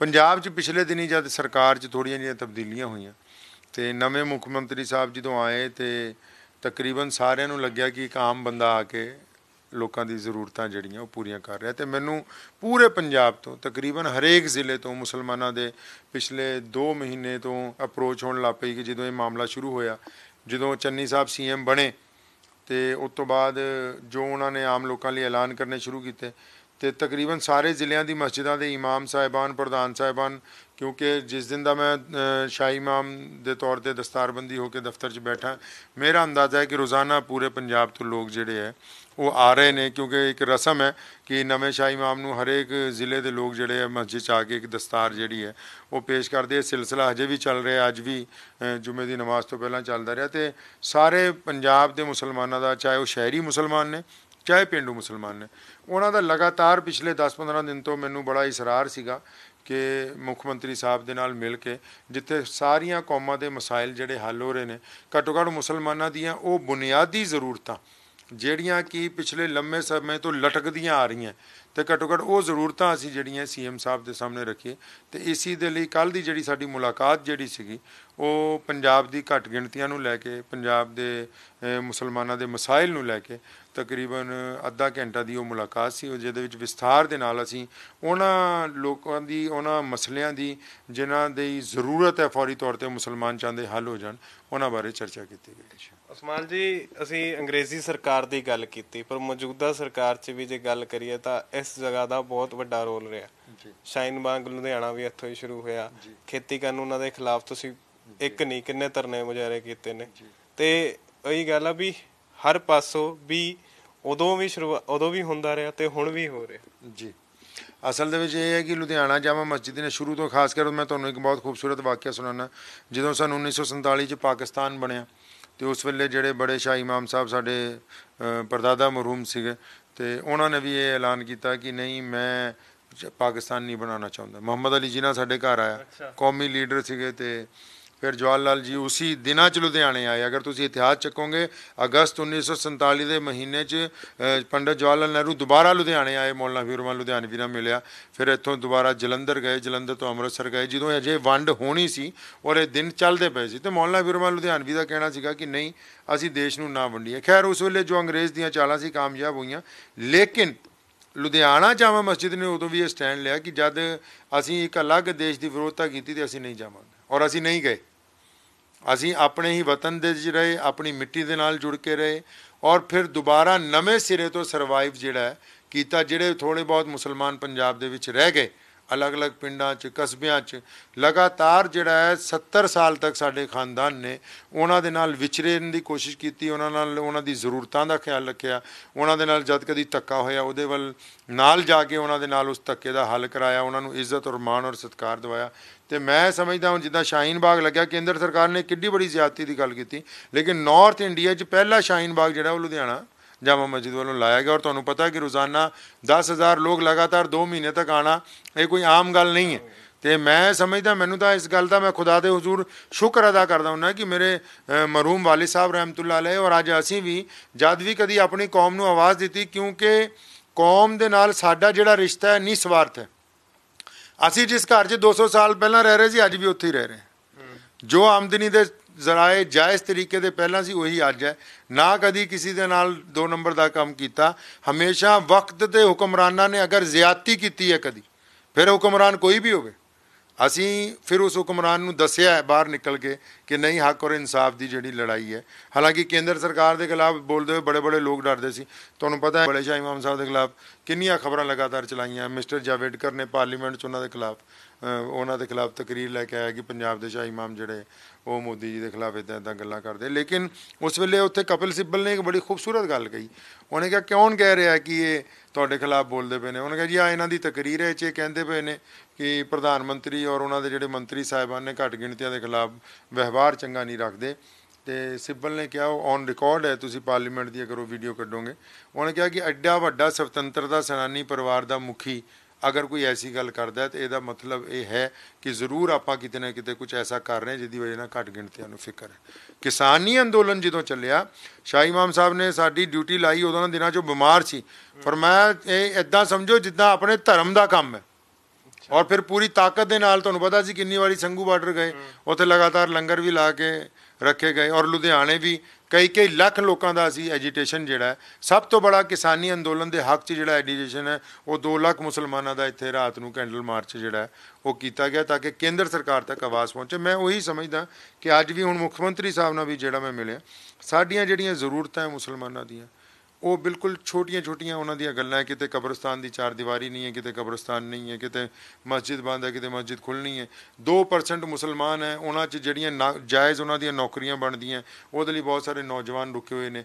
OBC ਦੇ ਜਿਹੜੇ ਸਰਟੀਫਿਕੇਟ ਹੈ, ਬਾਦਲ ਸਾਹਿਬ ਨੇ, ਮੈਂ ਗੁਸਤਾਖੀ ਦੀ ਮਾਫੀ ਚਾਹੁੰਦਾ, ਹਾਲਾਂਕਿ ਮੈਂ ਇੱਦਾਂ ਦੀ ਸਿਆਸਤ ਨਹੀਂ ਕਰਨਾ ਚਾਹੁੰਦਾ, ਪਿਛਲੀ ਸਰਕਾਰ ਨੇ ਆਪਣੇ ਇੱਕ ਬੰਦੇ ਨੂੰ MLA ਬਣਾਉਣ ਦੇ ਲਈ, ਜਿਨ੍ਹਾਂ ਦਾ ਨਾਮ DS ਗੁਰੂ ਹੈ, ਉੱਥੋਂ ਭਦੌੜ ਤੋਂ, ਮੁਹੰਮਦ ਕੀ ਨਾਮ ਉਹਨਾਂ ਦਾ, ਕਾਂਗਰਸ ਦੇ ਜਿਹੜੇ ਮੈਂਬਰ ਪਾਰਲੀਮੈਂਟ ਹੈ ਸਿੱਦੀਕ, ਉਹਨਾਂ ਦੀ ਸਦੱਸਤਾ ਰੱਦ ਕਰਾਉਣ ਲਈ, ਮੁਹੰਮਦ ਸਿੱਦੀਕ ਦੀ ਸਦੱਸਤਾ MLA-ਸ਼ਿਪ ਦੀ ਜਿਹੜੀ ਪੁਰਾਣੀ ਸੀ ਰੱਦ ਕਰਾਉਣ ਦੇ ਲਈ ਬਕਾਇਦਾ ਇਹਨਾਂ ਨੇ ਕੈਬਨਿਟ ਦੇ ਵਿੱਚ ਪਾਸ ਕਰਤਾ ਕਿ ਜੀ ਆਹ ਬਰਾਦਰੀਆਂ ਜਿਹੜੀਆਂ ਮੁਸਲਮਾਨਾਂ ਦੀਆਂ ਇਹ OBC 'ਚ ਨਹੀਂ ਆਉਂਦੀਆਂ, ਅਦਰ ਬੈਕਵਰਡ ਕਲਾਸ ਦੇ ਵਿੱਚ ਨਹੀਂ ਆਉਂਦੀਆਂ। ਉਹਦੇ ਨਾਲ ਕੀ ਹੋਇਆ? ਉਹ ਤਾਂ 5 ਸਾਲ ਹਾਈ ਕੋਰਟ ਦੇ ਸਹਾਰੇ ਕੱਢ ਗਿਆ, ਸਦੱਸਿਅਤਾ ਰੱਦ ਨਹੀਂ ਹੋਈ। ਉਹਨੇ ਲਿਖ ਕੇ ਦੇਤਾ ਵੀ ਮੈਂ ਮੁਸਲਮਾਨ ਹੀ ਨਹੀਂ ਹੈ। ਮੁਹੰਮਦ ਸਿੱਦੀਕ ਸਾਹਿਬ ਨੇ ਲਿਖ ਕੇ ਦੇਤਾ ਹਾਈ ਕੋਰਟ 'ਚ ਕਿ ਮੈਂ ਮੁਸਲਮਾਨ ਨਹੀਂ ਹੈਗਾ, ਮੇਰਾ ਆਨੰਦ ਕਾਰਜ ਹੋਇਆ ਹੈ, ਮੈਂ ਸਾਰੇ ਸਿੱਖ ਰੀਤੀ ਰਿਵਾਜਾਂ ਨੂੰ ਮੰਨਦਾ। ਉਹ ਤਾਂ ਨਹੀਂ ਰੱਦ ਹੋਈ। ਇਸ ਸਰਕਾਰ ਦੇ ਇਸ ਕਾਨੂੰਨ ਦੀ ਵਜ੍ਹਾ ਨਾਲ ਸਾਡੇ ਹਜ਼ਾਰਾਂ ਬੱਚੇ ਦਾਖਲੇ ਲੈਣ ਤੋਂ ਰਹਿ ਗਏ ਕਾਲਜਾਂ 'ਚ। ਹਜ਼ਾਰਾਂ ਬੱਚੇ ਜਿਨ੍ਹਾਂ ਨੂੰ ਜਾਇਜ਼ ਨੌਕਰੀਆਂ ਮਿਲ ਸਕਦੀਆਂ ਸੀ ਉਹ ਰਹਿ ਗਏ। ਤੁਸੀਂ ਅੱਜ ਵੀ ਕਿਸੇ ਤਹਿਸੀਲਦਾਰ ਕੋਲ ਚਲ ਜਾਓ, ਉਹਨੇ ਸਾਰਾ ਕੰਮ ਕਰਨ ਤੋਂ ਬਾਅਦ ਉਹੀ ਪੁਰਾਣਾ ਕਾਗਜ਼ ਕੱਢ ਕੇ, ਹਾਲਾਂਕਿ ਸਰਕਾਰ ਦੁਬਾਰਾ ਹਿਦਾਇਤ ਕਰ ਚੁੱਕੀ 2-3 ਵਾਰੀ ਕਿ ਨਹੀਂ ਇੱਦਾਂ ਨਹੀਂ ਹੋਣਾ ਚਾਹੀਦਾ, ਉਹਦੇ ਬਾਵਜੂਦ ਉਹ ਜਿਹੜਾ ਫੰਦਾ ਹਜੇ ਵੀ ਸਾਡੇ ਗਲੇ ਦੇ ਵਿੱਚ ਲਟਕਿਆ ਹੋਇਆ। ਕਿਸੇ ਵੀ ਤਹਿਸੀਲਦਾਰ ਕੋ ਐਂਡ 'ਚ ਚਲੇ ਜਾਓ, ਉਹ ਕਹੂਗਾ ਕਿਉਂ, ਅੱਛਾ ਅਗਰ ਤੁਸੀਂ ਨਾਈ ਹੋ ਔਰ ਅਗਰ ਮਿਸਾਲ ਦੇ ਤੌਰ 'ਤੇ ਤੁਸੀਂ ਜੁਲਾਏ ਹੋ ਔਰ ਜਾਂ ਤੁਸੀਂ ਕਿਸੇ ਹੋਰ ਬਰਾਦਰੀ ਦੇ ਹੋ, ਅਸੀਂ ਇਹਨਾਂ ਨੂੰ ਕਿਹਾ ਵੀ ਨਾਈਆਂ ਦੀ ਜਗ੍ਹਾ ਉੱਚ ਸਲਮਾਨੀ ਲਫ਼ਜ਼ ਐਡ ਕਰ ਦਿਓ ਜੀ, ਉਹ ਤਾਂ ਕੋਈ ਬੁਰੀ ਗੱਲ ਨਹੀਂ, ਜਦ ਤੁਹਾਡੇ ਮੁਸਲਮਾਨ ਕਹਿ ਰਹੇ ਵੀ ਕਰ ਦਿਓ। ਇਹਦੇ ਇਲਾਵਾ ਜਿਹੜੀ ਅਦਰ ਬੈਕਵਰਡ ਕਲਾਸ ਵਿੱਚ ਬਰਾਦਰੀਆਂ ਆਉਂਦੀਆਂ ਮੁਸਲਮਾਨਾਂ ਦੀਆਂ ਔਰ ਜਿਹੜੇ ਸਾਡੇ ਬੱਚੇ ਫਾਇਦਾ ਚੱਕ ਸਕਦੇ ਸੀਗੇ, ਉਹ ਵੀ ਪਿਛਲੀ ਸਰਕਾਰ ਨੇ ਸਾਨੂੰ ਉਹਦੇ ਤੋਂ ਵਾਂਝਾ ਕਰ ਦਿੱਤਾ। ਇੱਦਾਂ ਦੇ ਮਸਲੇ ਜਿਹੜੇ ਅਸੀਂ ਚੰਨੀ ਸਾਹਿਬ ਦੇ ਸਾਹਮਣੇ ਰੱਖੇ ਹੈ ਕਿ ਬਹੁਤ ਸਾਰੇ ਐਸੇ ਅਫਸਰਾਨ ਨੇ ਜਿਨ੍ਹਾਂ ਨੇ ਘੱਟ ਗਿਣਤੀ ਦੀਆਂ ਫਾਈਲਾਂ ਚੱਕ ਕੇ ਖੁੱਡੇ ਲੈਣ ਲਾਤੀਆਂ, ਵੀ ਲੋੜ ਹੀ ਨਹੀਂ ਇਹਨਾਂ ਦੇ ਕੁਛ ਕਰਨ ਦੀ। ਆਏ ਪਏ ਹੈ ਫੰਡ, ਕਈ ਜਗ੍ਹਾ ਕਬਰਸਤਾਨ ਦੀ 4 ਦੀਵਾਰੀ ਦੇ ਅੱਜ ਤੱਕ ਨਹੀਂ ਹੋਈ। ਸੈਂਟਰ ਗੌਰਮੈਂਟ ਦੀਆਂ ਕਈ ਸਕੀਮਾਂ ਸੀ ਉਹ ਉਪਲਬਧ ਨਹੀਂ ਹੋਈਆਂ। ਘੱਟ ਗਿਣਤੀਆਂ ਦੇ ਮੁਤਾਲਿਕ ਕਈ ਸਕੀਮਾਂ ਉਹ ਨਹੀਂ ਸਾਹਮਣੇ ਆਈਆਂ। ਅਤੇ ਸਾਡਾ ਮਕਸਦ ਇਹ ਹੈ ਕਿ ਜਦ ਇੱਕ ਨਵਾਂ ਮੁੱਖ ਮੰਤਰੀ ਜਿਹੜਾ ਪੂਰੇ ਪੰਜਾਬ ਦੇ ਲੋਕਾਂ ਨੂੰ ਹੁਲਾਰਾ ਦੇ ਰਿਹਾ, ਨਾਲ ਜੋੜ ਰਿਹਾ, ਅਤੇ ਘੱਟ ਗਿਣਤੀਆਂ ਦੀ ਜਿਹੜੀਆਂ ਮੰਗਾਂ ਹੈ ਇਹਨੂੰ ਵੀ ਨਾਲ ਹੱਲ ਕਰਦੇ ਹੋਏ ਪੂਰਾ ਕੀਤਾ ਜਾਏ ਤਾਂ ਕਿ ਮੁਸਲਮਾਨਾਂ ਨੂੰ ਵੀ ਇਹ ਲੱਗੇ ਕਿ ਹਾਂ ਅਸੀਂ ਵੀ ਇਸ ਸਰਕਾਰ 'ਚ ਕੁਝ ਫਾਇਦਾ ਚੱਕਿਆ ਹੈ। ਉਸਮਾਨ ਜੀ, ਜ਼ਰੂਰ ਮੁੱਦੇ ਤੋਂ ਥੋੜ੍ਹੀ ਜਿਹੀ ਅਲੱਗ ਗੱਲ ਕਰਨਾ ਚਾਹਾਂਗਾ, ਬਟ ਜ਼ਰੂਰੀ ਹੈ ਗੱਲ ਕਰਨੀ। ਬੀਤੇ ਦਿਨੀ ਲੁਧਿਆਣੇ ਦੇ ਕੁਝ ਲੋਕਾਂ ਨੇ ਮੁੱਦਾ ਚੱਕਿਆ ਸੀ, ਗੁਰੂ ਨਾਨਕ ਸਾਹਿਬ ਬਾਰੇ ਕੋਈ ਬੜੇ ਅਪਸ਼ਬਦ ਬੋਲ ਰਿਹਾ ਸੀ ਵੀ ਹਮੇਸ਼ਾ ਭਾਈਚਾਰਕ ਸਾਂਝ ਦੀ ਗੱਲ ਹੁੰਦੀ ਆ ਲੁਧਿਆਣੇ ਤੋਂ। ਜੇ ਆਪਾਂ ਲੁਧਿਆਣੇ ਦਾ ਇਤਿਹਾਸ ਹੀ ਕੱਢ ਕੇ ਦੇਖ ਲਈਏ ਤਾਂ ਕਦੇ ਵੀ ਇੱਥੇ ਕੋਈ ਅਲੱਗ ਦੇਸ਼ ਦੀ ਮੰਗ ਨਹੀਂ ਕੀਤੀ ਗਈ। ਹਿੰਦੂ, ਮੁਸਲਿਮ, ਸਿੱਖ, ਈਸਾਈ ਸਾਰੇ ਇਕੱਠੇ ਰਹੇ ਨੇ। ਪਰ ਇਹੋ ਜਿਹੇ ਕਿਹੜੇ ਲੋਕ ਹੁੰਦੇ ਜਿਹੜੇ ਇਹੋ ਜਿਹੀਆਂ ਆਡੀਓਜ਼ ਵਾਇਰਲ ਕਰਦੇ, ਇਹੋ ਜਿਹੀਆਂ ਵੀਡੀਓਜ਼ ਵਾਇਰਲ ਕਰਦੇ ਆ, ਉਤੋਂ ਹੱਸਦੇ ਹੁੰਦੇ। ਧੰਨ ਗੁਰੂ ਨਾਨਕ ਦੇਵ ਜੀ ਸਿਰਫ ਸਿੱਖਾਂ ਦੇ ਗੁਰੂ ਨਹੀਂ ਨੇ, ਉਹਨਾਂ ਨੂੰ ਸਰਬ ਧਰਮਾਂ ਦੇ ਲੋਕਾਂ ਨੇ ਆਪਣਾ ਗੁਰੂ ਬਣਾਇਆ। ਪਹਿਲੀ ਗੱਲ ਤਾਂ ਇਹ ਕਿ ਅਗਰ ਕਿਸੇ ਦੇ ਦਿਮਾਗ 'ਚ ਹੈ ਕਿ ਉਹ ਸਿਰਫ ਸਿੱਖਾਂ ਦੇ ਲਈ ਹੈ, ਨਹੀਂ। ਮੁਸਲਮਾਨਾਂ ਦੀ ਕਿਤਾਬਾਂ 'ਚ ਵੀ ਲਿਖਿਆ ਹੈ ਕਿ ਉਹਨਾਂ ਨੂੰ ਹਿੰਦੀ ਪੀਰ ਦੇ ਨਾਂ ਤੋਂ ਯਾਦ ਕੀਤਾ ਜਾਂਦਾ ਹੈ। ਸਰਬ ਧਰਮਾਂ ਦੇ ਲੋਕਾਂ ਨੇ, ਅਗਰ ਤੁਸੀਂ ਉਹਨਾਂ ਦੇ ਸ਼ਰਧਾਲੂਆਂ ਦੀ ਲਿਸਟ ਇਬਤਦਾ 'ਚ ਜਿਨ੍ਹਾਂ ਲੋਕਾਂ ਨੂੰ ਬਾਬਾ ਨਾਨਕ ਸਾਹਿਬ ਨਾਲ ਲੈ ਕੇ ਚੱਲੇ ਨੇ ਆਪਣੇ ਸੱਜੇ ਖੱਬੇ, ਉਹਦੇ 'ਚ ਤਾਂ ਸਾਰੇ ਧਰਮਾਂ ਦੇ ਲੋਕ ਮੌਜੂਦ ਨੇ। ਪਹਿਲੀ ਗੱਲ ਤਾਂ ਇਹ ਕਿ ਇੱਕ ਟ੍ਰੈਂਡ ਜਿਹੜਾ ਬੜਾ ਬੁਰਾ ਚੱਲਿਆ ਪਿਛਲੇ 5-7 ਸਾਲਾਂ 'ਚ ਬੇਅਦਬੀ ਦਾ ਪੰਜਾਬ ਦੇ ਵਿੱਚ, ਮੈਂ ਸਮਝਦਾ ਇਹਦੇ ਪਿੱਛੇ ਉਹ ਲੋਕ ਨੇ ਜਿਨ੍ਹਾਂ ਦੀ ਰੋਜੀ ਰੋਟੀ ਇਹਦੇ ਨਾਲ ਚੱਲਦੀ। ਕੁਝ ਲੋਕਾਂ ਨੇ ਇਹਨੂੰ ਟ੍ਰੈਂਡ ਬਣਾ ਲਿਆ। ਰੋਜ਼ੀ ਰੋਟੀ ਕਿੱਦਾਂ? ਕੁਝ ਲੋਕਾਂ ਦਾ ਕੰਮ ਹੀ ਇਹੀ ਹੈ ਕਿ ਵੀ ਅਸੀਂ ਕੁਝ ਭੜਕਾਊ ਭਾਸ਼ਣ ਕਰਾਂਗੇ ਤਾਂ ਸਾਨੂੰ ਕੋਈ ਬੰਦਾ ਕੁਝ ਦੇਊਗਾ ਕਿ ਵੀ ਅੱਛਾ ਤੁਸੀਂ ਵਧੀਆ ਸਟੈਂਡ ਹੋ ਜਾਓ ਜੀ, ਕੋਈ ਗੱਲ ਨਹੀਂ। ਮਿਸਾਲ ਫੰਡਿੰਗ ਦੀ, ਹਾਂ, ਮਤਲਬ ਕੁਝ ਲੋਕਾਂ ਨੇ ਇਹਨੂੰ ਆਪਣਾ ਰੋਜ਼ੀ ਰੋਟੀ ਦਾ ਮਾਮਲਾ ਬਣਾ ਲਿਆ। ਹੋਰ ਕੀ ਵਜ੍ਹਾ ਹੋ ਸਕਦੀ ਹੈ? ਮੇਰੀ ਇਹ ਗੱਲ ਦੱਸੋ ਕਿ ਇੱਕ ਐਸੀ ਉੱਚ ਪਦਵੀ ਦੀ ਸ਼ਖਸੀਅਤ ਜਿਹਦੇ ਨਾਂ ਤੋਂ ਪੰਜਾਬ ਜਾਣਿਆ, ਪੰਜਾਬ ਦੇ ਨਾਂ ਤੋਂ ਉਹ ਨਹੀਂ, ਪੰਜਾਬ ਦੇ ਨਾਂ ਤੋਂ ਧੰਨ ਧੰਨ ਗੁਰੂ ਨਾਨਕ ਦੇਵ ਜੀ ਨਹੀਂ ਜਾਣੇ ਜਾਂਦੇ, ਧੰਨ ਧੰਨ ਗੁਰੂ ਨਾਨਕ ਦੇਵ ਜੀ ਦੇ ਨਾਂ ਤੋਂ ਪੰਜਾਬ ਜਾਣਿਆ ਜਾਂਦਾ ਉਹਨਾਂ ਦੇ ਨਾਂ ਤੋਂ। ਇਹ ਉਹਨਾਂ ਦੀ ਧਰਤੀ। ਤੇ ਐਸਾ ਕਿਹੜਾ ਹੋ ਸਕਦਾ ਜਿਹੜਾ ਬਾਬਾ ਜੀ ਦੇ ਖਿਲਾਫ ਬੋਲੇ? ਬਾਬਾ ਜੀ ਦੇ ਖਿਲਾਫ ਉਹੀ ਲੋਕ ਬੋਲ ਸਕਦੇ ਜਿਨ੍ਹਾਂ ਦੇ ਦਿਲ ਕਾਲੇ ਹੋ ਗਏ, ਜਿਨ੍ਹਾਂ ਦੇ ਦਿਲਾਂ 'ਚ ਇਹ ਹੈ ਕਿ ਵੀ ਅਸੀਂ ਸ਼ਾਇਦ ਇਹਦੇ ਜ਼ਰੀਏ ਕੁਛ ਨਾ ਕੁਛ ਹਾਸਲ ਕਰ ਲਵਾਂਗੇ, ਕੋਈ ਨਾ ਕੋਈ ਸਾਨੂੰ ਸਰਕਾਰ ਵੱਲੋਂ ਕੁਛ ਮਦਦ ਮਿਲ ਜਾਊਗੀ ਜਾਂ ਸਾਨੂੰ ਕੋਈ ਵਧੀਆ ਸੁਰੱਖਿਆ ਮਿਲ ਜਾਊਗੀ। ਤੇ ਮੈਂ ਸਮਝਦਾ ਕਿ ਬੜੀ ਨੀਚ ਹਰਕਤ ਹੈ, ਛੋਟੀ ਗੱਲ ਹੈ। ਮੇਰੇ ਮਰਹੂਮ ਪਿਤਾ ਜੀ ਸ਼ਾਹੀ ਇਮਾਮ ਮੌਲਾਨਾ ਬਿਰਮਾਨ ਸਾਹਿਬ ਲੁਧਿਆਣਵੀ ਦੇ ਅਗਰ ਤੁਸੀਂ ਜ਼ਿੰਦਗੀ ਦਾ ਬਾਇਓਡਾਟਾ ਚੱਕ ਕੇ ਦੇਖੋਗੇ, ਇਹ ਨਹੀਂ ਕਿ ਇਕੱਲਾ ਸਿੱਖ ਧਰਮ ਦੇ ਲਈ। ਅਗਰ ਕਦੀ ਕਿਸੇ ਹਿੰਦੂ ਦੇ ਨਾਲ ਵੀ ਪਾਕਿਸਤਾਨ 'ਚ ਧੱਕਾ ਹੋਇਆ ਜਾਂ ਕਿਸੇ ਬਾਹਰਲੇ ਇਸਲਾਮੀ ਮੁਲਕ 'ਚ ਕਿਸੇ ਘੱਟ ਗਿਣਤੀਆਂ ਜਿਹੜੀਆਂ ਉੱਥੇ ਦੀਆਂ ਘੱਟ ਗਿਣਤੀਆਂ, ਤੇ ਉਹ ਸਭ ਤੋਂ ਜ਼ਿਆਦਾ ਕੈੜੇ ਸ਼ਬਦਾਂ 'ਚ ਉਹਨਾਂ ਦੇ ਖਿਲਾਫ ਬੋਲੇ। ਜਦ ਗੁਰੂ ਗ੍ਰੰਥ ਸਾਹਿਬ ਦੀ ਬੇਅਦਬੀ ਹੋਈ, ਮੈਨੂੰ ਯਾਦ ਹੈ ਚੰਗੀ ਤਰ੍ਹਾਂ, ਉਹਨਾਂ ਦੀ ਅੱਖਾਂ 'ਚ ਆਂਸੂ ਆ ਗਏ। ਮੈਨੂੰ ਕਹਿਣ ਲੱਗੇ ਕਿ ਨਹੀਂ, ਅੱਜ ਤੋਂ ਬਾਅਦ ਯਾਰ ਇਹਨਾਂ ਦੇ ਨਾਲ ਨਹੀਂ ਮਿਲਣਾ, ਇਹਨਾਂ ਲੀਡਰਾਂ ਨਾਲ ਕਿਸੇ ਨਾਲ ਨਹੀਂ ਮਿਲਣਾ। ਮੈਂ ਕਿਉਂ ਕਹਿੰਦਾ, ਗੁਰੂ, ਇਹ ਠੀਕ ਹੈ ਕਿ ਗੁਰੂ ਗ੍ਰੰਥ ਸਾਹਿਬ ਜਿਹੜਾ ਉਹ ਸਿਰਫ ਸਿੱਖਾਂ ਦੇ ਮੁਕੱਦਸ ਗੁਰੂ ਹੈ, ਲੇਕਿਨ ਸਿਰਫ ਉਹ ਸਿੱਖਾਂ ਦੇ ਨਹੀਂ ਹੈ, ਉਹ ਸਾਡੇ ਪੂਰੇ ਪੰਜਾਬ ਦੀ ਔਰ ਪੂਰੇ ਵਿਸ਼ਵ 'ਚ ਵਸਦੇ ਹੋਏ ਪੰਜਾਬੀਆਂ ਦੀ ਸ਼ਾਨ ਹੈ। ਸਾਰੇ ਲੋਕ ਜਿਹੜੀ ਹੈ ਉਹ ਗੁਰੂ ਗ੍ਰੰਥ ਸਾਹਿਬ ਦਾ ਅਦਬ ਕਰਦੇ ਨੇ, ਆਦਰ ਕਰਦੇ ਨੇ। ਤੇ ਇਹ ਕਿੱਦਾਂ ਹੋ ਸਕਦਾ ਕਿ ਕੋਈ ਬੰਦਾ ਗੁਰੂ ਸਾਹਿਬ ਦੀ ਬੇਅਦਬੀ ਕਰੇ ਜੀ? ਇਹ ਬੰਦੇ ਨਹੀਂ ਕਰਦੇ, ਇਹ ਉਹਨਾਂ ਦੀ ਗੰਦੀ ਸੋਚ ਕਰਦੀ ਹੈ, ਇਹ ਉਹਨਾਂ ਦੇ ਗੰਦੇ ਇਰਾਦੇ ਔਰ ਲਾਲਚ, ਜਿਹਨੂੰ ਮੈਂ ਸਭ ਤੋਂ ਜ਼ਿਆਦਾ ਕਹਿਣਾ ਚਾਹਾਂਗਾ, ਲਾਲਚ ਕਰਦੀ ਹੈ। ਉਹ ਬੜੀ ਵਜ੍ਹਾ ਹੈ ਨਾ, ਕੋਈ ਠੋਸ ਕਾਨੂੰਨ ਨਹੀਂ ਬਣਾਇਆ ਸੀ ਅਜੇ ਤੱਕ। ਭਾਰਤ ਦੇ ਵਿੱਚ ਸਰਬ ਧਰਮਾਂ ਦੇ ਲੋਕ ਕਹਿੰਦੇ ਰਹਿੰਦੇ ਆ। ਮੈਂ ਤਾਂ ਪਾਰਲੀਮੈਂਟ 'ਚ ਬੈਠੇ ਹੋਏ ਸਾਰੇ ਐਮਪੀਆਂ ਨੂੰ ਕਹਿੰਦਾ ਵੀ ਕੀ ਕਰਦੇ ਹੋ?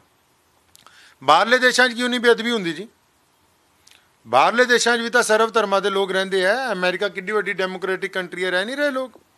ਇਸਲਾਮੀ ਕੰਟਰੀਆਂ 'ਚ ਕੋਈ ਕਿਉਂ ਨਹੀਂ ਕਿਸੇ ਦੀ ਬੇਅਦਬੀ ਕਰ ਦਿੰਦਾ? ਉਹਨਾਂ ਨੂੰ ਪਤਾ ਕਿ ਸਜ਼ਾ ਜਿਹੜੀ ਹੈ ਔਨ ਦੀ ਸਪੌਟ ਦਿੱਤੀ ਜਾਣੀ ਹੈ।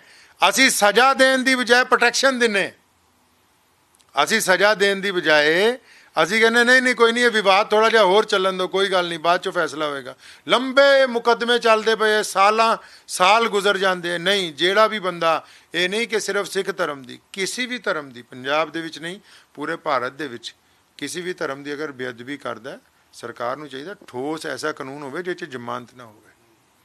ਔਰ ਅਗਰ ਬਾਕਾਇਦਾ ਪਤਾ ਲੱਗ ਜਾਂਦਾ, ਇਸਲਾਮ ਨੇ ਵੀ ਇਹੀ ਗੱਲ ਕਹੀ ਕਿ ਇਹ ਤਾਂ ਨਹੀਂ ਹੈ ਕਿ ਆਪਾਂ ਆਪਣੇ ਹੱਥੀਂ ਸਜ਼ਾ ਦੇਣ ਲੱਗੇ। ਇਸਲਾਮ ਨੇ ਕਿਹਾ ਕਿ ਮੁਕੱਦਮਾ ਚਲਾਓ, ਮੁਕੱਦਮਾ ਚਲਾਉਣ ਤੋਂ ਬਾਅਦ ਅਗਰ ਇਹ ਸਾਬਿਤ ਹੋ ਜਾਂਦਾ ਹੈ ਕਿ ਵਾਕਈ ਇਹ ਮੁਜਰਿਮ ਹੈ, ਤੇ ਉਹਨੂੰ ਸ਼ਰੇਆਮ ਲਿਆ ਕੇ ਲੋਕਾਂ ਦੇ ਵਿੱਚ ਲਿਆ ਕੇ ਫਾਂਸੀ ਦਿੱਤੀ ਜਾਵੇ, ਤਾਂ ਕਿ ਲੋਕਾਂ ਨੂੰ ਇਹ ਸਬਕ ਹਾਸਿਲ ਹੋਵੇ ਕਿ ਦੁਬਾਰਾ ਤੋਂ ਅਸੀਂ ਐਸੀ ਕੋਈ ਬੇਅਦਬੀ ਜਿਹੜੀ ਉਹ ਨਹੀਂ ਕਰਨੀ।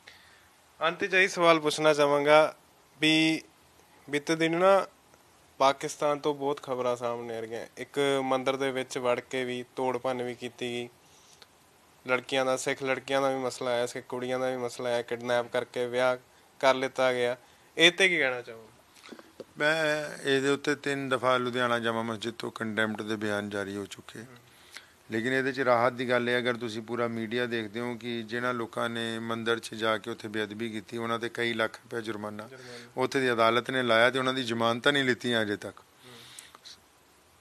ਅਦਬ ਇਹ ਕਹਿੰਦਾ ਹੈ ਇਨਸਾਨੀਅਤ ਦਾ, ਇਕੱਲਾ ਇਸਲਾਮ ਨਹੀਂ, ਭਾਰਤ ਨਹੀਂ, ਪੂਰਾ ਵਿਸ਼ਵ, ਇਨਸਾਨੀਅਤ ਦਾ ਅਦਬ ਇਹ ਕਹਿੰਦਾ ਹੈ ਕਿ ਅਗਰ ਕੋਈ ਐਸਾ ਧਰਮ ਜਿਹ 'ਚ ਤੁਹਾਡੀ ਆਸਥਾ ਨਹੀਂ ਵੀ ਹੈ, ਉਹਦਾ ਵੀ ਤੁਹਾਨੂੰ ਸਤਿਕਾਰ ਕਰਨਾ ਲਾਜ਼ਮੀ। ਧਰਮੀ ਬੰਦਾ ਉਹੀ ਹੈ ਜਿਹੜਾ ਕਿ ਆਪਣੇ ਧਰਮ 'ਚ ਹੋਣ ਦੇ ਨਾਲ ਨਾਲ ਦੂਸਰੇ ਦੇ ਧਰਮ ਦਾ ਸਤਿਕਾਰ ਕਰਦਾ।